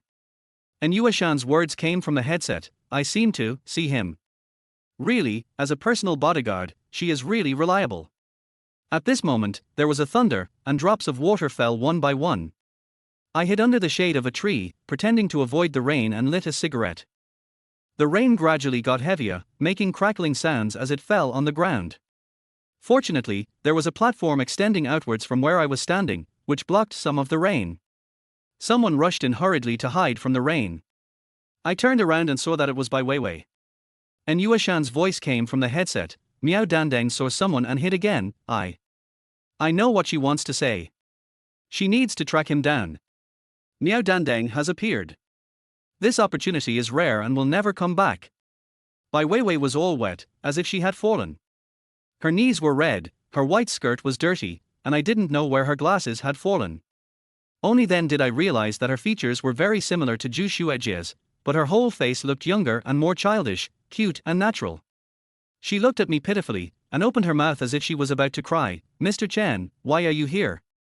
Why is it raining so heavily all of a sudden? And Yushan seemed to sigh briefly in the earphones and said, I'm here, don't be afraid. Chapter 20 Room. I was stunned for a moment. What does that mean? And Yushan is not going to chase Miao Dandeng anymore? I was stunned until Bai Weiwei called me, then I reacted. She stretched out her hand and waved it in front of my eyes, tilting her head and asking, Mr. Chen, Mr. Chen. I came back to my senses and said, it's Weiwei, why are you here? My friend invited me to have dinner here, but when I arrived he wasn't there, his phone wasn't working, and he didn't reply to my messages. Bai Weiwei's little face wrinkled, looking so adorable. Anyone can say, it's great to be young. I asked, do you have any friends living here? Bai Weiwei paused. She didn't expect that I would focus on this. I felt her brain working rapidly at that moment. She slapped her head and said, oh, maybe I just saw the wrong position, so he is not here. I said coldly, oh, you can't be so careless. I've never had such a careless secretary. I don't think you can do it. Otherwise, you should find another job. Bai Weiwei paused again. But she quickly thought of a solution again, biting her lower lip and looking at me pitifully, and assured me, Mr. Chen, I'm just a little dull in some things in life. You know my ability when it comes to work. It's not even a month yet. Try me again. Indeed, I could not find fault with anything Bai Weiwei did. If I had not received the message Zhu Shuaji gave me, I would have hired her without a doubt. I nodded and said, I didn't say I had decided not to hire you, but at the very least, you have to tell me how you opened my office door. I don't want you to come in and see me next time I'm doing something. When hearing the first half of the sentence, Bai Weiwei's face froze again, but when she heard the second half, it was as if 3 black lines were hanging down from her head. She put on a confused and eagerly defensive expression and said, I don't know either. I didn't want to see you do this. I just pushed the door and it opened. And Yueshan's voice came from the headset, the magnetic doors like yours are different for every door.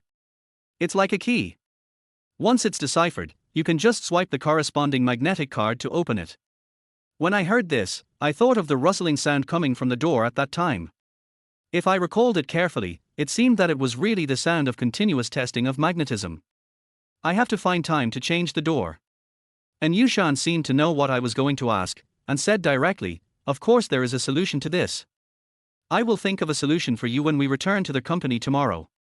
Mr. Chen, what I said is absolutely true. Bai Weiwei raised 3 fingers and frowned. I said, okay, I believe you. She asked again, I don't know when this rain will stop. What should I do on my own? Mr. Chen, you live nearby, right?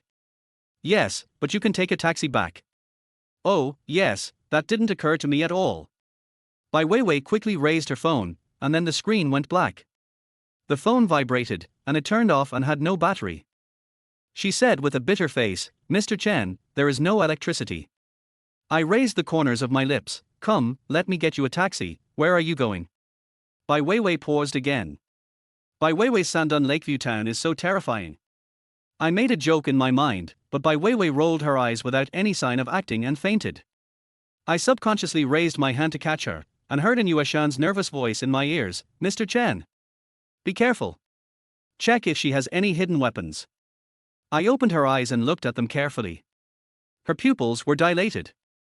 She was really dizzy. I don't know if she used some method or took some strong medicine. I frowned, no. She said, why not? What if she wants to kill you? You are too naive to understand. She is trying to use a honey trap. Because Bai Weiwei found the right angle and predicted the speed at which I would raise my hand, she let me take advantage of her. Her slender waist was in my arms, one breast was rubbing against my hand, and the other was pressed tightly against me. And Yushan was stunned. She probably took another closer look and understood the situation. She asked, what should we do now? I asked, do you have any suggestions? No, I will protect you no matter what. I put on a fierce smile and said, then I'm going to take her home. Assuming that I tentatively assumed that Zhu Shuaji and this Bai Weiwei are in the same group, whether it's Zhu Shuaji 5 years ago or Bai Weiwei now, just come on, I want to see what you want to do. If you want to harm me, don't even think about getting away alive. If you want to gain some benefits, don't even think about having everything you want. After I finished speaking, I picked up Bai Weiwei and carried her horizontally. At this time, an Yushan walked out from the darkness. She held an umbrella over my head. Fortunately, the umbrella was big, so only Bai Weiwei outside got wet. I took a step and walked steadily towards my residence.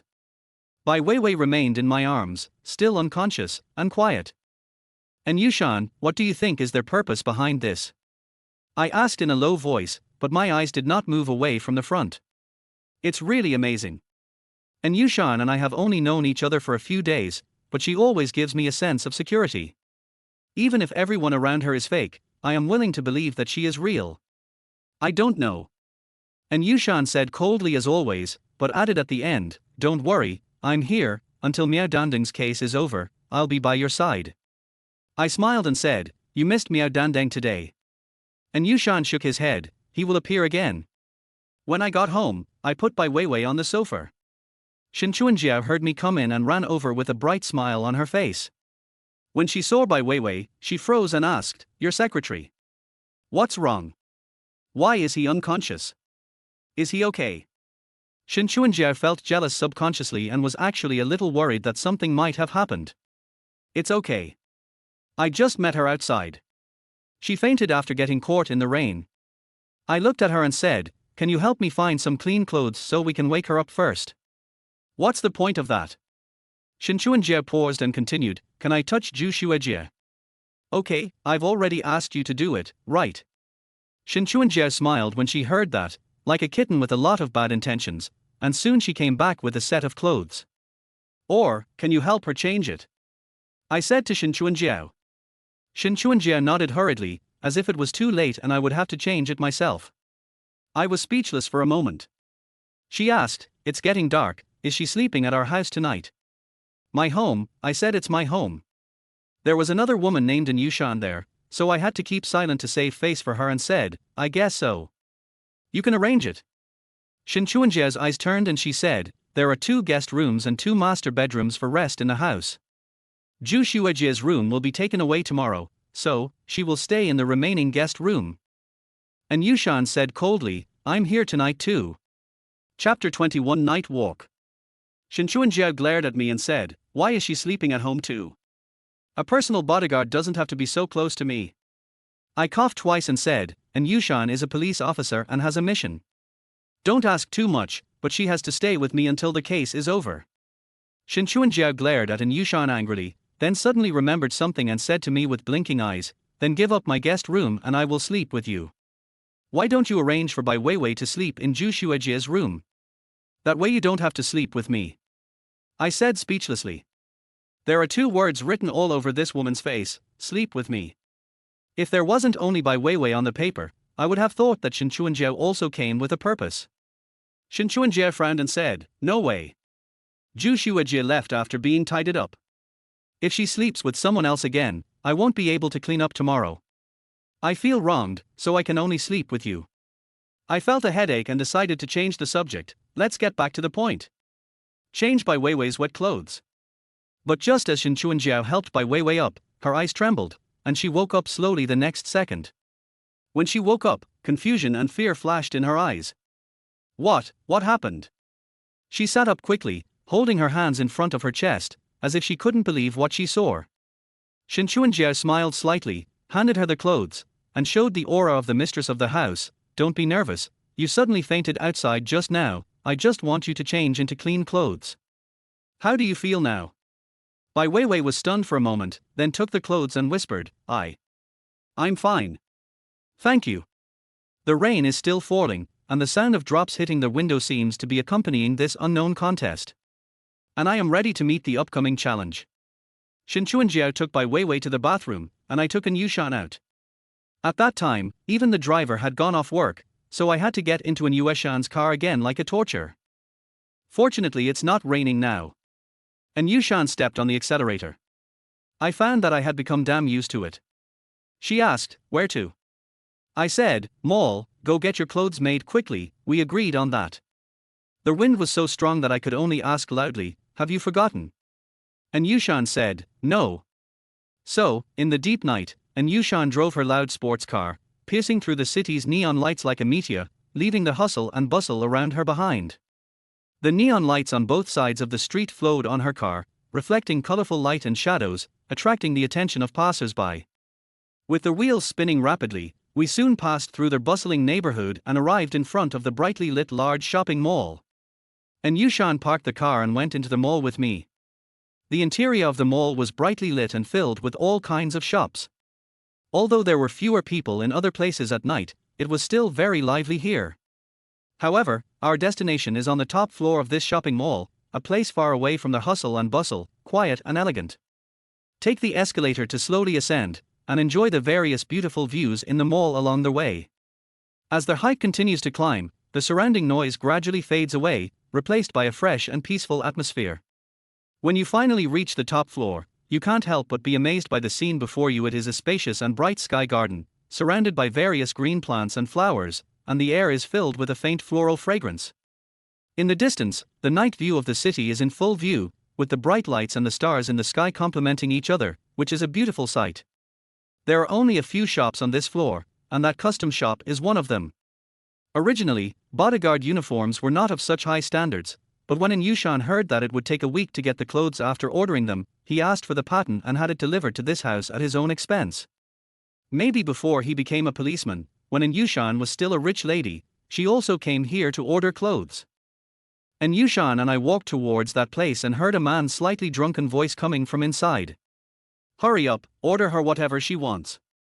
Then a woman's arrogant voice said, how come none of your styles look good? And Yushan and I just walked to the door and looked at each other. Both of them were dressed like typical nouveau riche, with gorgeous and slightly ostentatious clothes. The drunken man was wearing a brightly colored mink coat. Their women wore tight long skirts that revealed the fat around their waists. Coupled with the temperament and appearance revealed in his words and actions, it was as if a mine had been suddenly discovered at home. Are you still going in? And Yushan asked. It's okay. There must be more than one clerk in the store. We can just pay them more money and ask the designer to rush it. After saying that, I walked in and waved to a waiter behind the two of them. One of the waiters who made eye contact with me was happy not to have to face the two men anymore and hurried over to me. What can I do for you, Sir Orm? Before I could say anything, the woman in the tights turned around and said, what's your attitude? Don't you know how to serve me first? First come, first served, don't you understand? The waiter was startled and stammered, but there are 3 waiters in front of you serving you.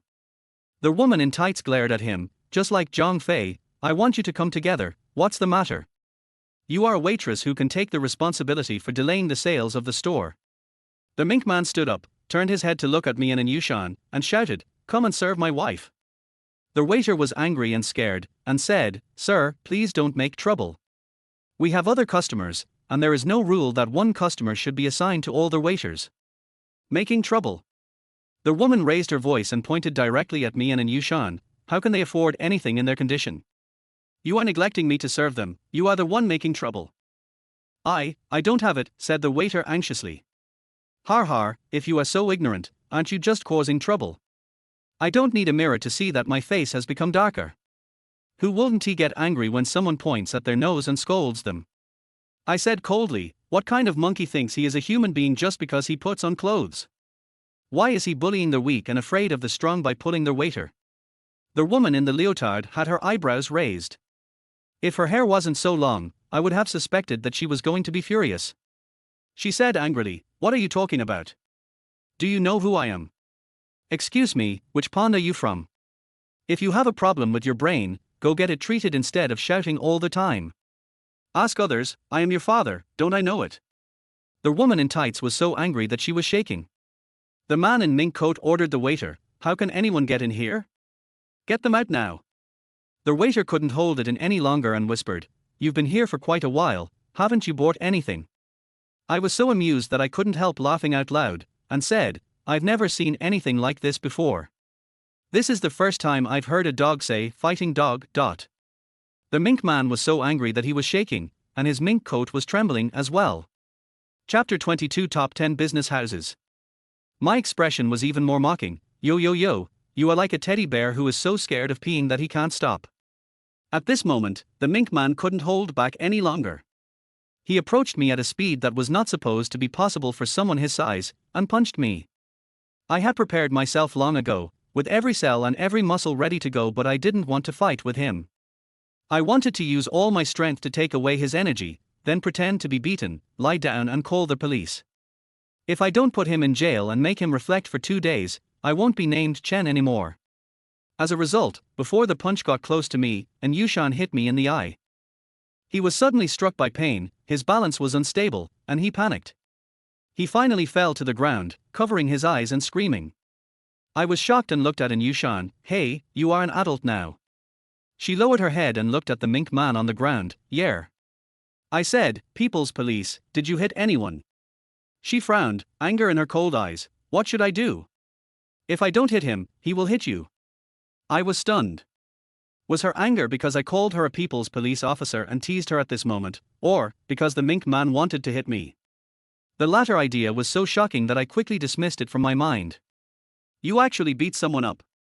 I'm going to call the police. The shrill scream of the woman in tights brought my thoughts back to reality, and then I saw the surprise of the waiters and the horror and disgust of the woman in tights. I turned to look at Yushan, officer, and she wants to call the police. And Yushan's face was already showing impatience. She took out her police officer ID from her arms and waved it slowly and forcefully in front of everyone. She then took out handcuffs from her pocket and handcuffed the mink man on the ground with his hands handcuffed behind his back in a swift and handsome manner. She looked at the woman in the tights with cold eyes and said, "Call the police. The two of you are suspected of provoking trouble. I will arrest you for investigation." The woman in the leotard felt dizzy and she was about to die. At this time, the mink man recovered and realized the current situation. He sounded sober and said, "No, little brother, you and your girlfriend, let's discuss it privately, okay?" Before I could say anything, An Yushan said, "Okay." I was a little curious. Isn't An Yushan usually too lazy to talk no matter what he does? The mink man was also stunned for a moment, and said, "Then can you help me up first?" The woman in tights glanced at An Yushan, took 2 tentative steps forward, and seeing that An Yushan had no intention of stopping her, she forcefully helped the fat mink-skinned man up. The woman in tights wiped her sweat. They didn't dare to ask for the handcuffs to be removed. The man in mink coat took a breath and said, "I am the elder brother of the president of Wang's Mining Company, Limited. The company has always been in the hands of my younger brother. He had some problems a few days ago, so I was able to take over temporarily. I was able to have enough money to take my wife out to buy some clothes." He realized that he had said something wrong, and said, "Anyway, I can't get into trouble, or there will be no one left in my house. I beg you to settle it privately. I'll give you 300,000 yuan as a gift for the clothes you're going to buy tonight, okay?" I was stunned and looked at An Yushan. This sounds like he is Wang Chao's brother. I asked with a strange look on my face, "Is your brother called Wang Chao?" Yes, my name is Wang Zhua." "It's good for you to know that, so you know I'm not joking." The mink man's face flushed, and he looked happy as if he had been pardoned. I smiled and said, I know. Wang Zhua and Mrs. Wang laughed with me. Suddenly, my smile faded. "Then we can't settle this privately." Wang Zhua was stunned. I laughed and said, "Just kidding. I said I won't settle it privately because since they are Wang's family, it's not a big deal. They are just brothers joking." Wang Zhua came back to his senses and nodded quickly, saying, yes. I said, "But what about you and your wife scolding me earlier?" Wang Zhua quickly nudged the woman next to him with his shoulder. "Why don't you apologize to them? You keep your mouth open all day but don't know how to use it. By the way, what's your name, brother?" I smiled and said, "Mr. Chen."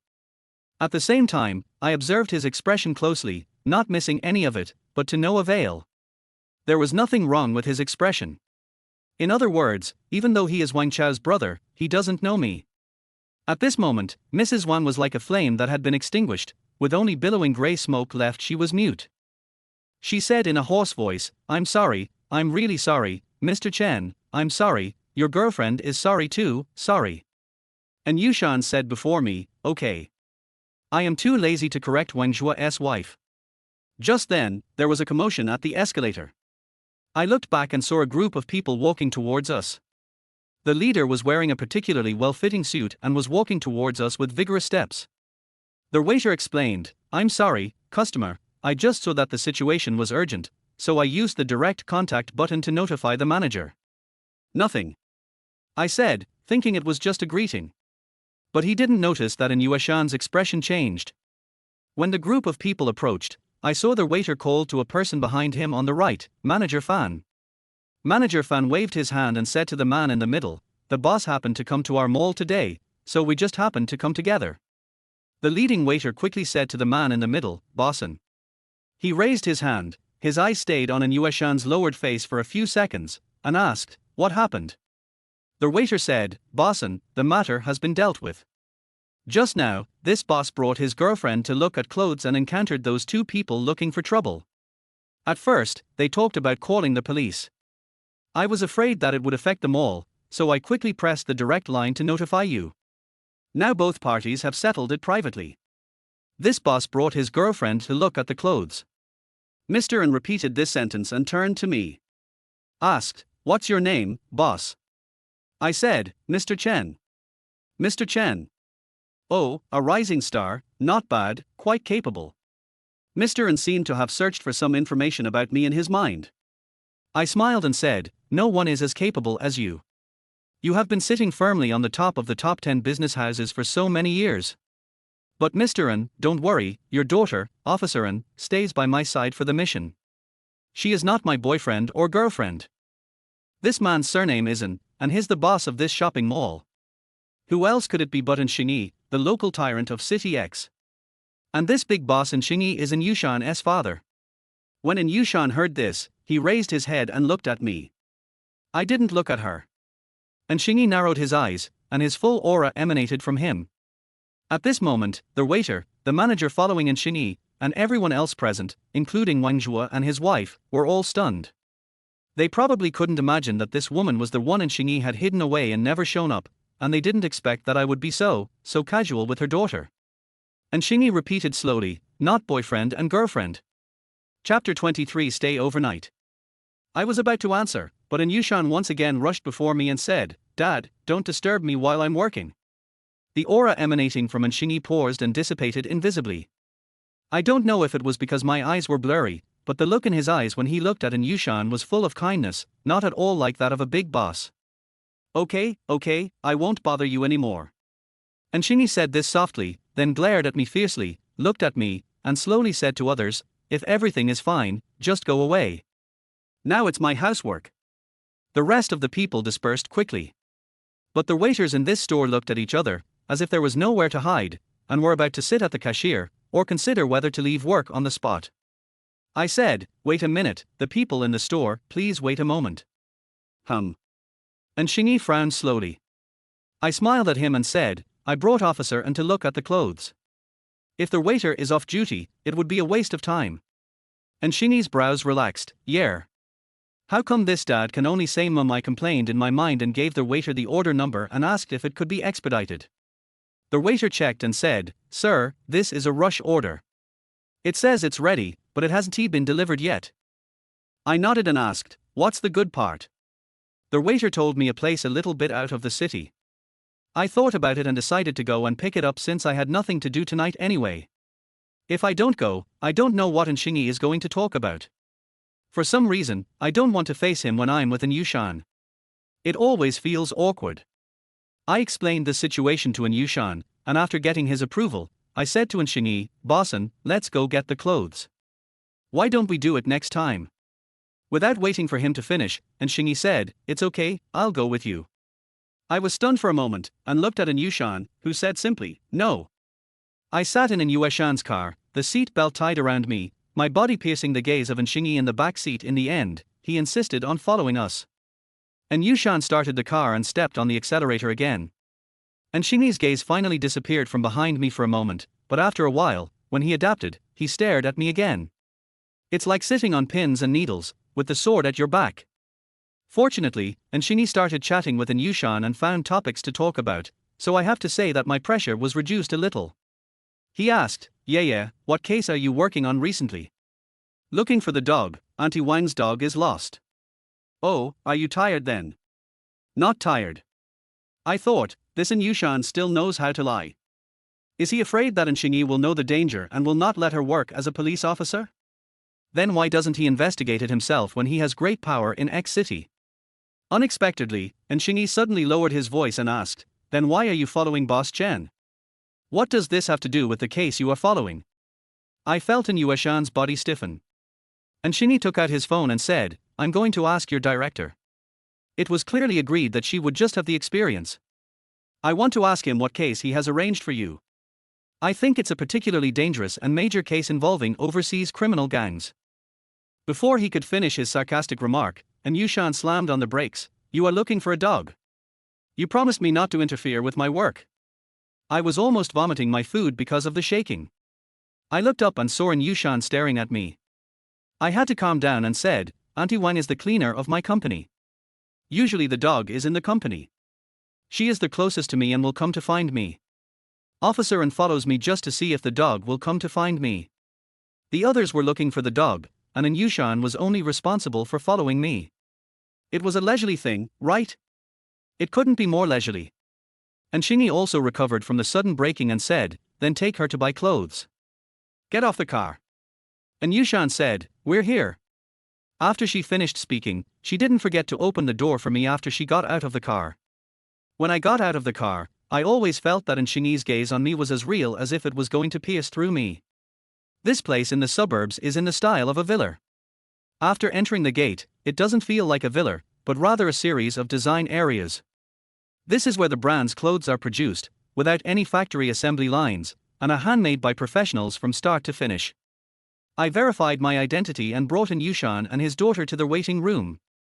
There is a large sofa inside, a small sofa on the side, and a soft white blanket on the floor.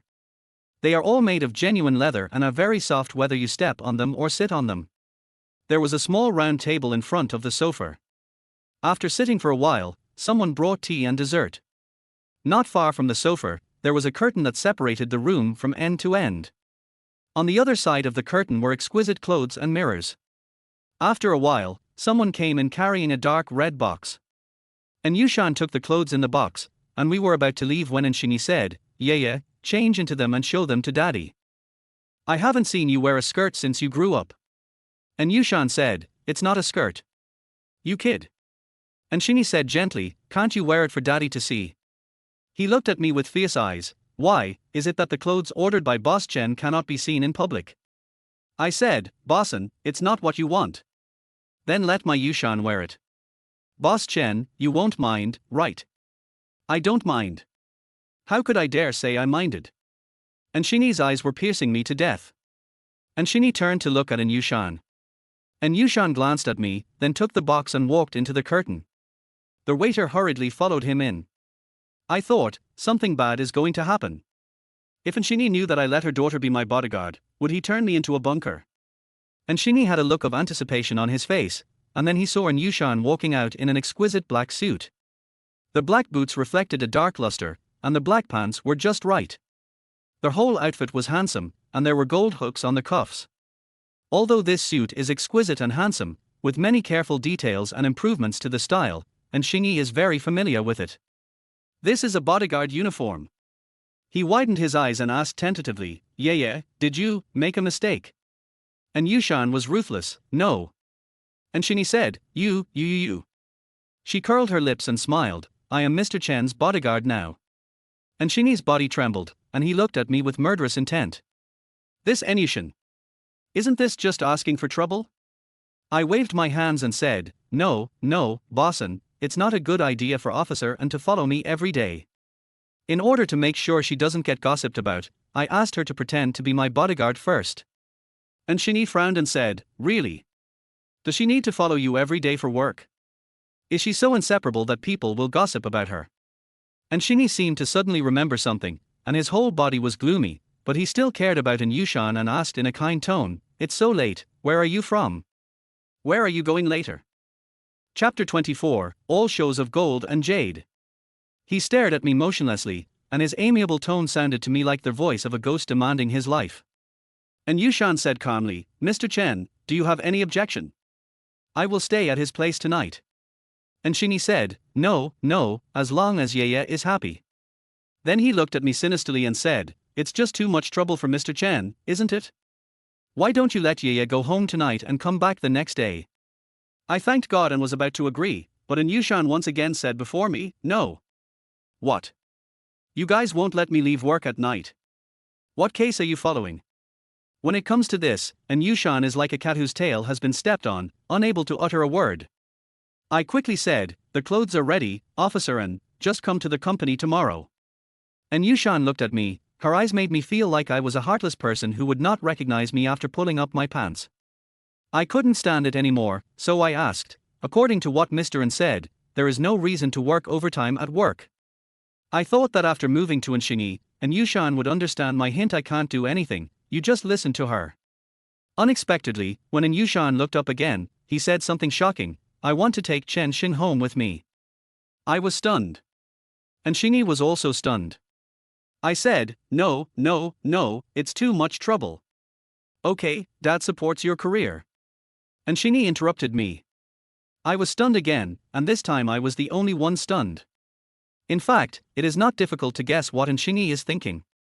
If he forces his daughter to do something, her beloved daughter will hate her father. It would be better for everyone to take a step back and be happy. What's more, he feels at ease because I'm under his nose. When I came to my senses, I had already arrived at the infamily villa. After a hard day's work, and Shingy went to the study accompanied by his housekeeper to tidy up and change into comfortable home clothes. A servant came up to me, brought me a pair of slippers and said, "Sir, I will take you to the guest room first. When you are ready, just come to the bedroom to find Mr. N. Good." At the same time, An Yushan stopped me and said, "I'll take it." The aunt laughed, said, "Oh," waved her hand, and turned and left. I looked at An Yushan, but she turned her head away from me and walked forward, so I had to follow her. I asked, "Do you usually live here?" "No, I rent a house." I asked again, "Why?" "Close to work, convenient." Chatting with An Yushan is always like squeezing toothpaste, only a little comes out after a little squeeze. I had nothing to say, but she glanced at me from time to time, as if waiting for me to speak. I asked, "Don't you have anything you want to ask me? Why do you want to talk to me but wait for me to ask?" And Yushan thought about it and said, "Yes." "What? Is it true?"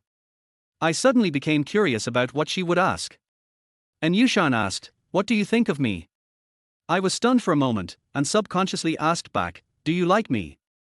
I have experienced so many years of social abuse, so when I hear this kind of words, it feels like they are quietly asking, "Do you like me?" She said, "No." I felt a little embarrassed and said, "That's right. You just met me and don't know my past. You don't know if I'm a good person and you're easily deceived."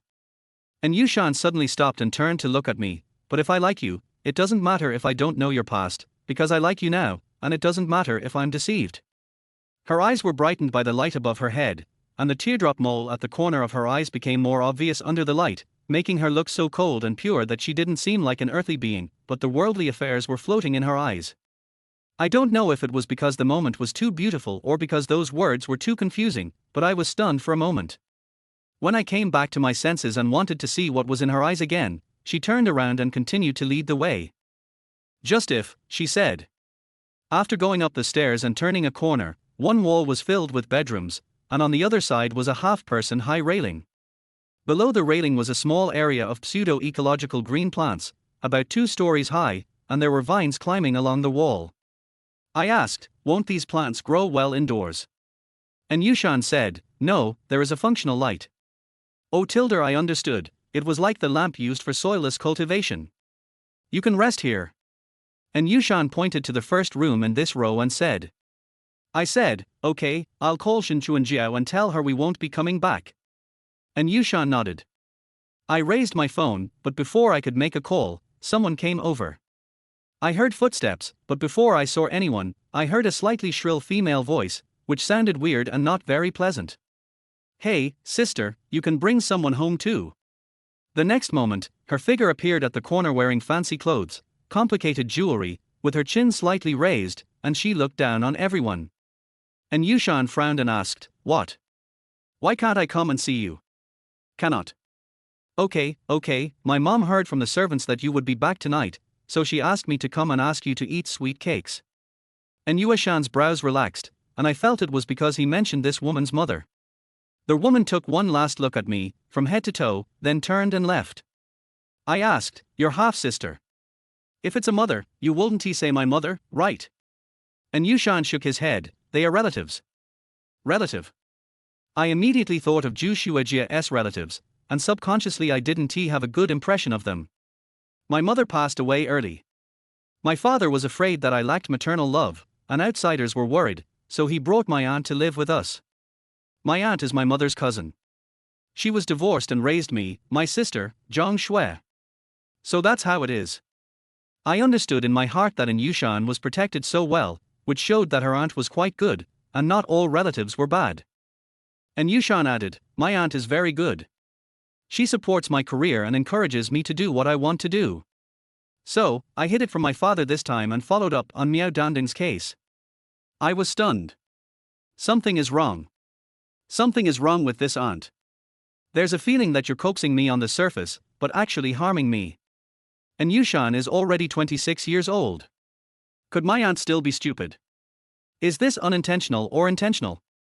I asked, "Does she know that you followed up on such a dangerous case?" And Yushan said, "I know. When she first heard about it, she was anxious to persuade me and even wanted to tell my dad, but I stopped her and convinced her. Can you convince the people who truly care about you? I'd like to let you stay at my house for a while. Can Anshini be convinced even if he's ready to die? Why are you worried about outsiders? In fact, you may be more worried about your relatives. I said to Anyushan, do you want to eat sweet cakes? You are. I won't go. I will accompany you to meet my dad later. It was like meeting the parents. I suppressed the wrong feelings in my heart and said to Anyushan, I'd better go. I want to meet your aunt. If she really is not a good person, I will find a way to let Anshini see her true face. It turns out that although the family looks so beautiful, there are also some rotten things inside. Chapter 25, Scheming. Anyushan said, will it delay my meeting with my father? This woman is still worried that I will leave a bad impression in front of Anshini. I said, it's okay, let's walk faster and just say hello. Anyushan thought about it, nodded, and took me away. After several turns, we arrived at a small living room.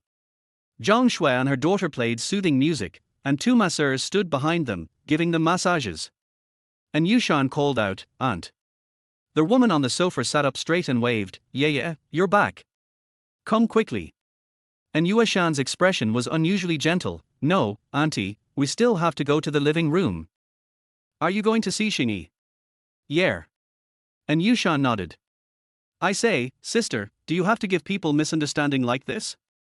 Only later did I find out that Anyushan once thought that by letting everyone misunderstand her like this, she could deceive herself and pretend that she really owned me. If I were to be here now, I would definitely say to her, tell her you like me earlier, Anyushan. Of course, that's all in the past. Anyushan's aunt looked at me and asked, what's your name? Their voice is kind. I said, my name is Mr. Chen, hello. I felt that the expressions of Zhang Shui and her daughter changed. In X City, my name is not very well known, but if someone is looking for people within the scope of young talents, I will definitely be one of them. I think Zhang Shui is of marriageable age, but she is still not married. She probably wants to take advantage of the family's power to marry a rich man. My aunt said, Mr. Chen, I have long heard of your name. My last name is Zhang, and you can call me Aunt Zhang. Her voice also became more enthusiastic. I said, not really, just a small business. Aunt Zhang glanced at Zhang Shui and asked kindly, child, how did you get to know my yaya? How long have you been together? I glanced at Anyushan and saw that she had no intention of speaking, so I said, we met at work, it hasn't been long. Anyushan turned his head quickly and looked at me. She didn't often have big expressions, but at this moment her eyes were much wider. Shock was written all over his face. I just wanted to try this mother and daughter duo again, so I didn't rush to deny it. After bidding farewell to Zhang Shui and her daughter, Anyushan and I walked towards the living room. I said, I'm sorry, I didn't deny Aunt Zhang's misunderstanding just now for a reason. Anyushan was still cold, it's okay. She didn't even ask me why. When I went to the living room, Anshini was sitting inside drinking tea. When he saw me, he asked me to sit down. After explaining the reason for my late arrival in a few words, I said, Mr. An has been working hard all day, it's almost time for him to rest. I'll stay here for one night, no need to entertain you. Anyushan said quickly, we have to live here until we find a dog. In an instant, I felt that Anshini's eyes became even more fierce. He looked at me and said, Boss Chen, please do me a favor and let me stay at my humble home for the next 2 days. Is that too much trouble? This look, this expression, does he want me to agree or not? This. Anyushan once again said, no trouble. It works, but. I said, I'm not a bother, but Mr. An is too much trouble. Anshini paused, and saw Anyushan looking at him without saying anything. He coaxed softly, Dad doesn't think it's a bother, no. Anyushan looked at me, no trouble. I agreed reluctantly, and my reluctance made Anshini's mouth twitch. That's right, it's not where I want to live. In the final analysis, it's just for the convenience of Anyushan. Anshini, who are you showing this face to? I felt so happy. I straightened out my attitude with Anshini, and after that we were all successful big bosses, and we chatted and drank tea normally. The awkwardness at the beginning was gone. I guided the topic and talked to Anshini about the support behind the scenes. Anshini said, it is so lucky to have someone supporting my career from behind. When I encounter setbacks or feel sad, it feels like I have a boost. I said, yes, just like Officer An, he is lucky to have someone supporting him. And Shinny was stunned for a moment, then said, I do support my daughter in pursuing her dream. It seems that Shinny doesn't know that Yushan's aunt supports her. I guess in front of Shinny, this aunt will pretend to be worried, very unsupportive, and very reluctant, just afraid that Yushan will be in danger. I said, then officer and is doubly lucky. And Shinny really felt something was wrong this time. He said, Mr. Chen, and I hit it off right away. Yeah, can you go to my study and get that delicious tea? The one at the bottom. And Yushan asked. Yes, look carefully. It's okay if you search slowly. Don't mess up my place. After Yushan left, Shinny no longer spoke with a soft and kind voice. He frowned and asked me, Who? Who supports her? Her cousin Zhang Shui, or her aunt Zhang Shuangyin? I deliberately said, Mr. Chen doesn't want anyone to support Yushan. Then why do you still support her? And Shinny's expression was like a certain Tu Xiaowang's face, and his expression kept changing. He said, let her experience it, but I don't mean to support her and let her go into danger and jump into the fire pit. I laughed and said, and always wants no one to support her randomly, right? I was about to say, then you're right. Her aunt is just blindly supporting her to go into danger. Before we could say anything, Zhang Shui and Zhang Shuangyin arrived. The clothes are not as lazy as those in the small living room. And Shinny asked, why are you here? There are guests here, you? Zhang Shui said sweetly, Uncle, you haven't rested yet, let me pour you some tea. And Shinny wanted to refuse, but couldn't say it, so he looked at me. I said, it's okay, just pour it if you want to, don't let the child down. Zhang Shui was stunned for a moment, then put on a smile and said, I'm already 26 years old, only 4 years younger than you. I pretended to be surprised, do you know how old I am? Zhang Shui was stunned for a moment, perhaps realizing that she had let the cat out of the bag, and added, Har, Mr. Chen is so amazing, of course he is famous. I smiled back, so what were you doing at the age of 26? Tsukiyama is already a very capable police officer, so I guess you are pretty capable too. Zhang Shui paused, her face slowly turned red, and she looked at her mother, not knowing what to say. Zhang Shuangyin said, Xiaoxue is still studying abroad at the Nigel Academy of Fine Arts. She is also very impressive. I understood it in my heart. He must have spent money to gain experience, otherwise Zhang Shui would have said it at the beginning. As for where the money came from, it was undoubtedly from the Yin family.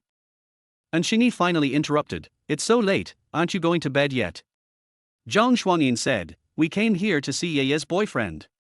We were about to go to sleep, but this is such an important matter. I watched Yushan grow up, so I should come and see him. Seeing Shinny's shocked expression, I quickly said before him, yes, but let's talk about it tomorrow morning. Uncle is tired too. Zhang Shuangyin said, yes, your uncle will have a charity event tomorrow. Chapter 26 Waiting for the Autumn Wind. I was stunned for a moment, a little surprised, because I also have to go to the charity meeting tomorrow. Zhang Shui and her daughter left. And Shinny turned to look at me and asked, are you Ye's boyfriend? This familiar embarrassment and oppression enveloped me again. I said, no. Then why? I looked at him seriously and said, I asked you before, you don't want the kind of support that disregards your own safety, right? And Shinny nodded, yes, you mean they secretly support Yushan like that. Let me ask you first, why did Yushan, a young lady who was born with a silver spoon in her mouth, want to be a police officer when she grows up? Don't say it's a matter of personal interest. Interests are cultivated through osmosis. And Yushan must not have had any special experience that made her suddenly want to be a police officer, right? And Shinny listened to what I said and his expression became more and more serious. I said, I know some of the things you said are ridiculous, but you definitely don't want Yushan to be in any danger. This kind of thing doesn't allow for trial and error. It's better to just stick with this misunderstanding and let it go. We'll wait and see what they are like. And Shinny remained silent for a long time. He looked at me as if he wanted to see through the skin on my bones and see the internal organs protected under each of my bones. The most important things to a man are his wife, daughter, and mother. Facing Shinny, we seemed to have changed from two business bosses to two men. There was no twists and turns, no intrigue, it was just the purest conversation between men. Finally he said, then I'll listen to you and wait for the autumn wind. I really didn't pay enough attention to some things. If it turns out to be as you said, I will definitely reward you handsomely. If the truth comes out in the end and it's not what you and I thought, then and also thanks you for your concern for Yaya, but it's just thanks. I won't marry Yaya to you. I said with a smile, Bosson, there is really nothing between me and Officerin. You don't want to call me Uncle any more. And Shani snorted. Come on, I'd never seen her open a car door for anyone. I touched my nose, and was embarrassed to say that I actually took advantage of Anueshan's persistence and innocence in being a people's policeman to get her to open the car door for me, speak to me in a nice way, and trick her into being my bodyguard. And Shani snorted, it's almost time to rest. Are you going to the Bayren Charity Association tomorrow as well? I think I saw you on the list. I said, yes. Then let's go together tomorrow morning. At this time, Anushan came back with tea cakes. There was a thin layer of sweat on her forehead, and she said, have some tea. And Shini touched his nose and said nothing. I said, it's too late, it's almost time to go to bed. She was stunned for a moment, put the tea on the table, and said, okay. I'll take you back. I stood up and turned around to say hello to Anshini, but I was met with his hostile gaze. What's going on? I was stunned. Didn't you say that we should take a break? It's not like I made Yushan go there in vain. Could it be that? And Yushan doesn't care that I made her make a wasted trip, and you, and Shini, are glaring at me because of this. The next second, I suddenly thought of a possibility. And Shini might have timed Yushan to come back at this time, and then he didn't say anything, so that I could suggest going to bed and become the bad guy who made her make a wasted trip. He wanted Yushan to hate me and have no good feelings towards me, but it turned out that he didn't care at all. I'd be angry if I changed, but if I didn't, I'd just think, har har har har. On the way, Yushan asked, are my sister and aunt coming to the living room? Yeah, how did you know? I saw them on my way back.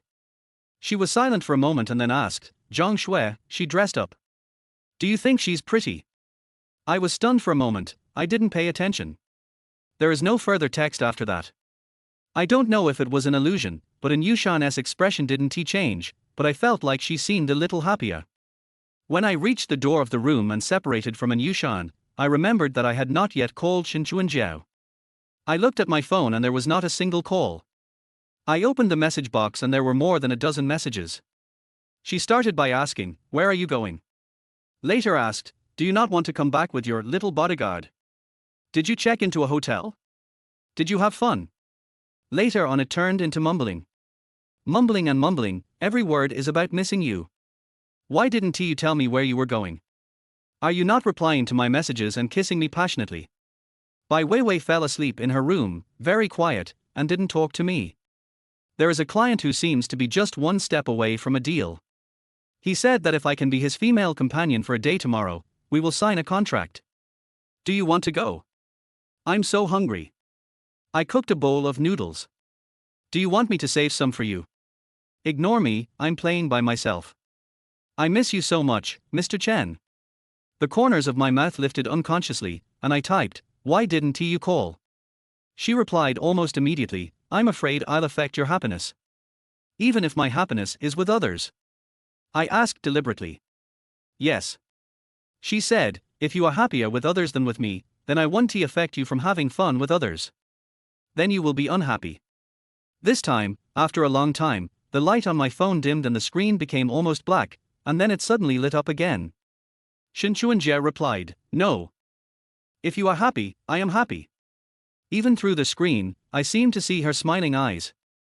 It seemed that when Zhu Shuejie and I were talking about marriage, I had already become estranged from her because of Zhu Shuejie. I forgot whether I invited her to the wedding, but I remember that she came at the end. She just got out of the car, looked at me from a distance, and opened her mouth to say something, but it was too far away and I couldn't hear clearly. I was too busy at that time, and someone called me the next second. I forgot what the urgent matter was, but I turned around and left. I didn't see her at the dinner table later. Now that I think about it, her mouth shape seemed to be, I wish you happiness.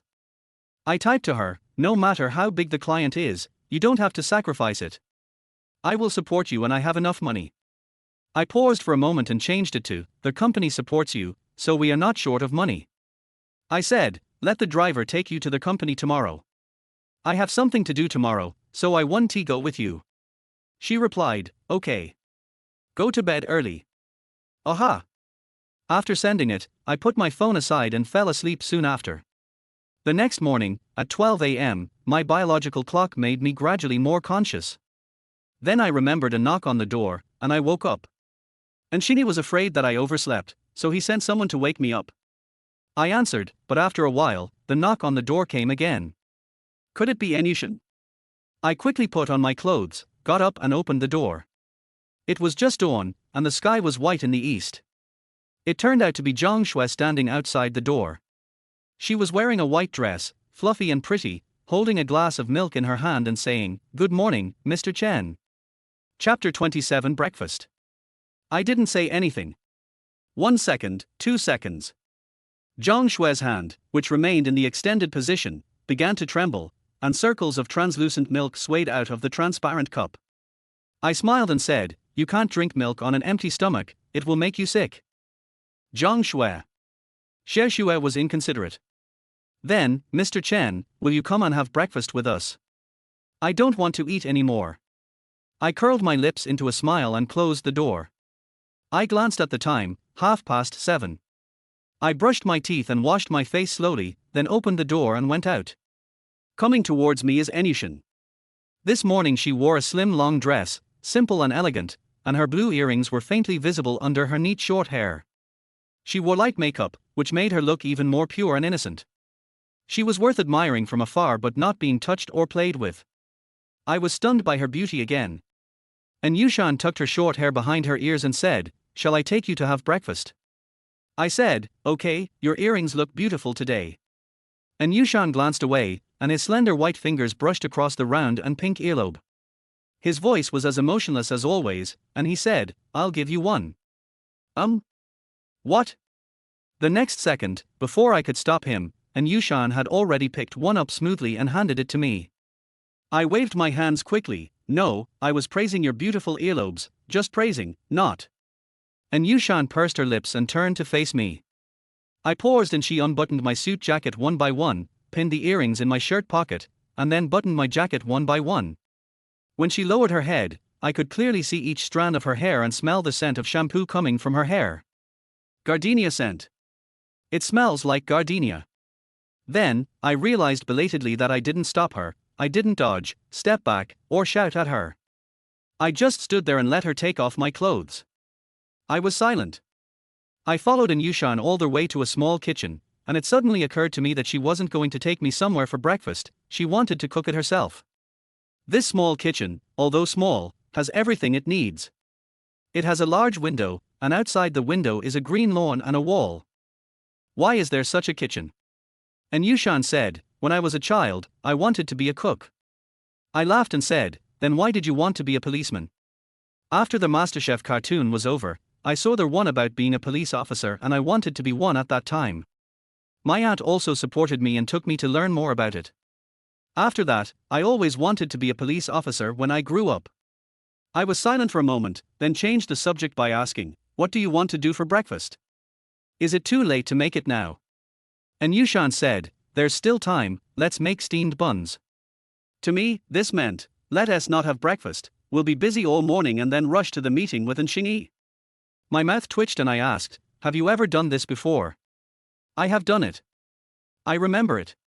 I remember I told the aunt at home, kneaded the dough, let it rise, and then steamed it before eating. The program is probably correct, but..."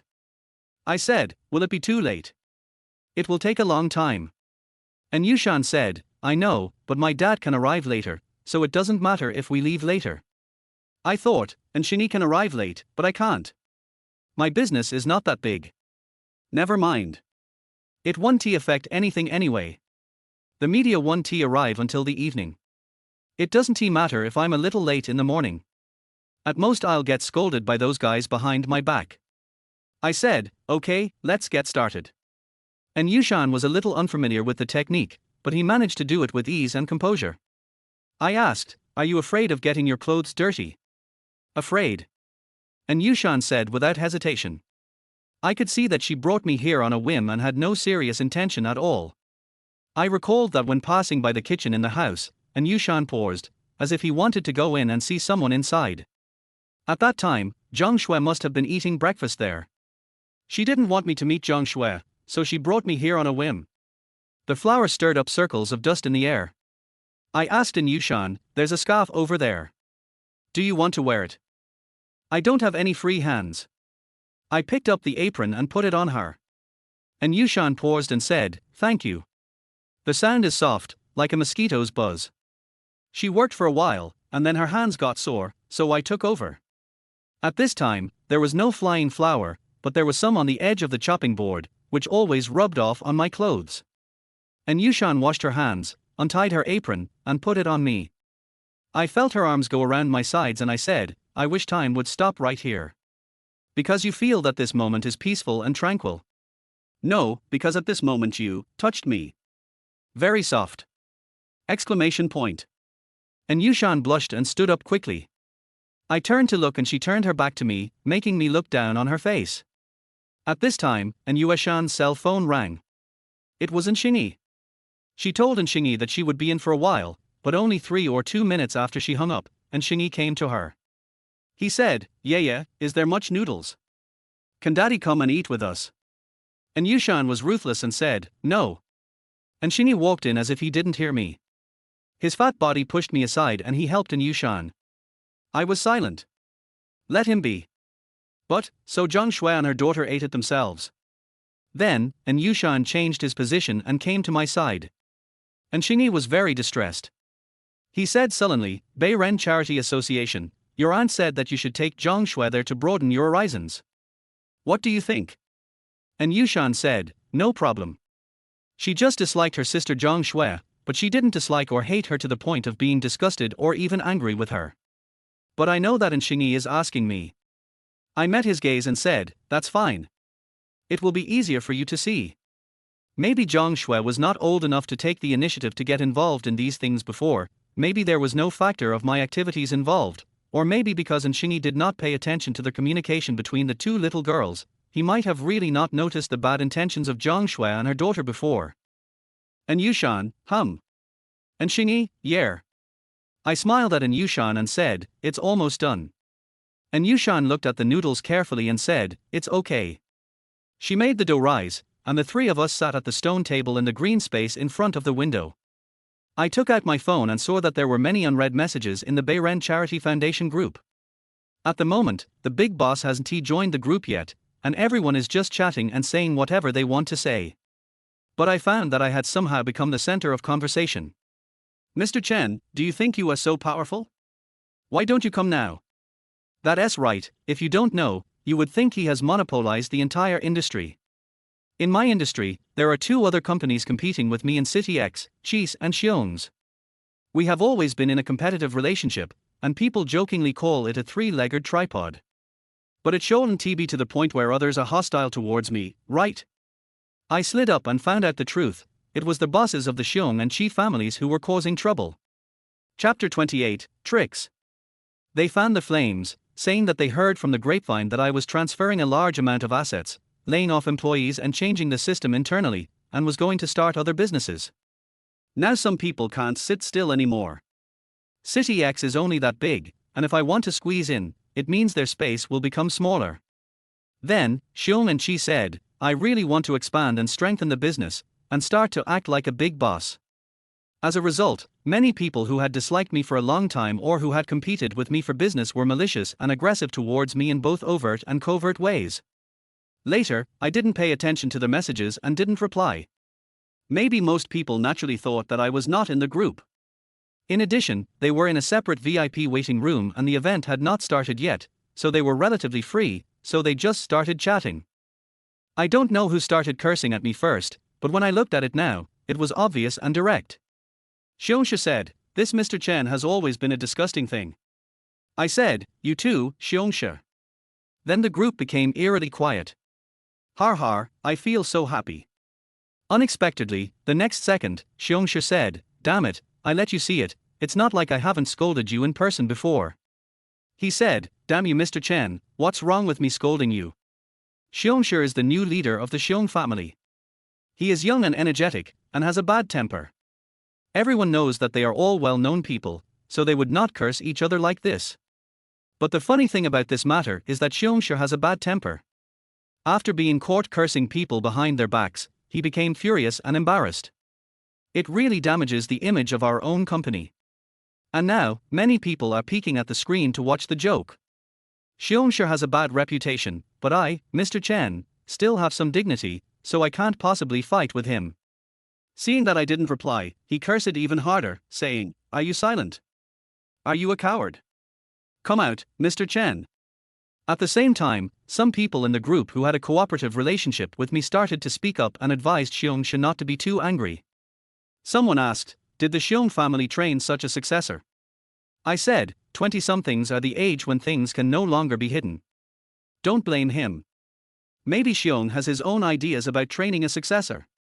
Xiongxue was furious. "Mr. Chen. What do you mean?" He said, "Don't be so sarcastic. Everyone knows that you can't even keep your wife.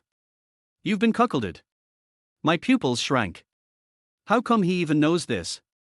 I thought about how he and Chi had been talking nonsense at the beginning, based on the money I had moved out. Did he and Chi start collaborating at some point and place people in my company? Wrong. This is not right. The Xiong and Chi families have been competing for business for many years and have countless grievances. It is unlikely that they will suddenly resolve their grievances and become friends again one day. And suddenly I have so much information. It's more like there's a powerful hand behind the scenes, powerful enough to let them join forces to deal with me and at the same time provide them with information about me. Well, I might as well make a bold guess that Zhu Xuejie and Bai Weiwei were the ones who were put in my life by this mastermind. Everything seemed to make sense. There is only one doubt: the purpose. How did I get involved with such a powerful person who could place people around me and make two families that have always been at odds with each other join forces to deal with me? Why did he do this to me? Zhu Xuejie came to me 5 years ago, when I had not yet become successful. Why didn't you do it 5 years ago? I suppressed the layers of doubts that were like mountains, and that day in my office, that familiar feeling came back. It seemed as if countless pairs of eyes were looking at me in places I couldn't see. A dense layer of goosebumps appeared on my body again. Is it cold? I shuddered and then slowly came back to my senses. The sky was bright and the warm morning light shone on my body. And Yushan looked at me with an expressionless face but still showed his worry. And Xingyi snorted, "What's so cold about that? How can this kid be cold? I think he is full of blood, hot and swollen." I laughed along. At this moment, the days are truly peaceful and quiet. The noodles were steamed, and the full, unique noodle aroma emanated from them. I couldn't help but feel my stomach growling. HMPH, you can't wait to eat the steamed buns my daughter made. And Xingyi lost his boss's airs and glanced at me sideways. But before he finished speaking, his stomach growled. Puff. And Yushan laughed out loud. I couldn't help but be stunned. This seemed to be the second time I saw her smile. At this moment, it is like spring returning to the earth and the ice and snow melting. What are you doing? And Xingyi said. There is no doubt that my appearance irritated him. And Xingyi changed the subject abruptly. Do you have a group for the Beiren Charity Association? Invite me in. I checked the time. There will be a special staff to pick you up. It's almost time now. And Xingyi said, just hurry up if I tell you to. I used my fingerprint to unlock my phone, and then I saw that Xiongxue was yelling and cursing at me again, saying things like, "Coward, come out and curse me if you have the guts." After I didn't reply to the message, those who had just stood up for me were also named and tagged by Xiongxue one by one. I said, "Wait for me at the door, I'll be there in a moment." Xiongxue replied immediately, "Come on, if you can come in today I will call you daddy." I raised my eyebrows. What do you want to do? In a society ruled by law, I bring bodyguards with me. No matter who you bring, I will make you go back in disgrace. I copied the group QR code and sent it to Xingyi. He muttered, "It's too complicated for me to clean this." "You are not old, why not learn how the young people play?" I said calmly. I want to invite him to join the group. I will just give everyone here a surprise when the time comes. In fact, after getting to know her, it turns out that Xingyi is not as serious, solemn and stern as he appears outside. Instead, he is a man of temperament. He will coax his daughter in a soft voice, but he will also complain loudly. It is not difficult to imagine that if he were 20 years younger, he might still be drinking heavily with friends from all over the world. Unconsciously, I no longer felt the restraint I had at the beginning when I met this legendary figure who was the business leader of X city and the head of the top 10 business houses. But Shinny was shocked. Hey. What do you mean? Is this how you talk to your elders? I said, Elder. I treat you like my father-in-law? Do you want to acknowledge me? And Shinny choked. This attitude is not bad. And Yushan called his aunt to bring the steamed buns to the stone table outside, and gave Shinny and me a bowl and a pair of chopsticks, saying, eat. And Shinny said, it needs some dipping sauce. Auntie brought 3 plates of dipping sauce and placed them next to our table. I had no idea what the sauce was, but I could smell its mellow aroma. The mellow fragrance mixed with the steam permeates the air around me. If I smell it carefully, I can smell the mellow aroma of steamed buns underneath the fragrance. I picked up the steamed bun, dipped it in the sauce, and put it in my mouth. The taste of the dipping sauce was just right, not too strong to cover the original flavor of the steamed bun, but also adding a sense of layering, which made people linger on the taste. Wonderful, really wonderful.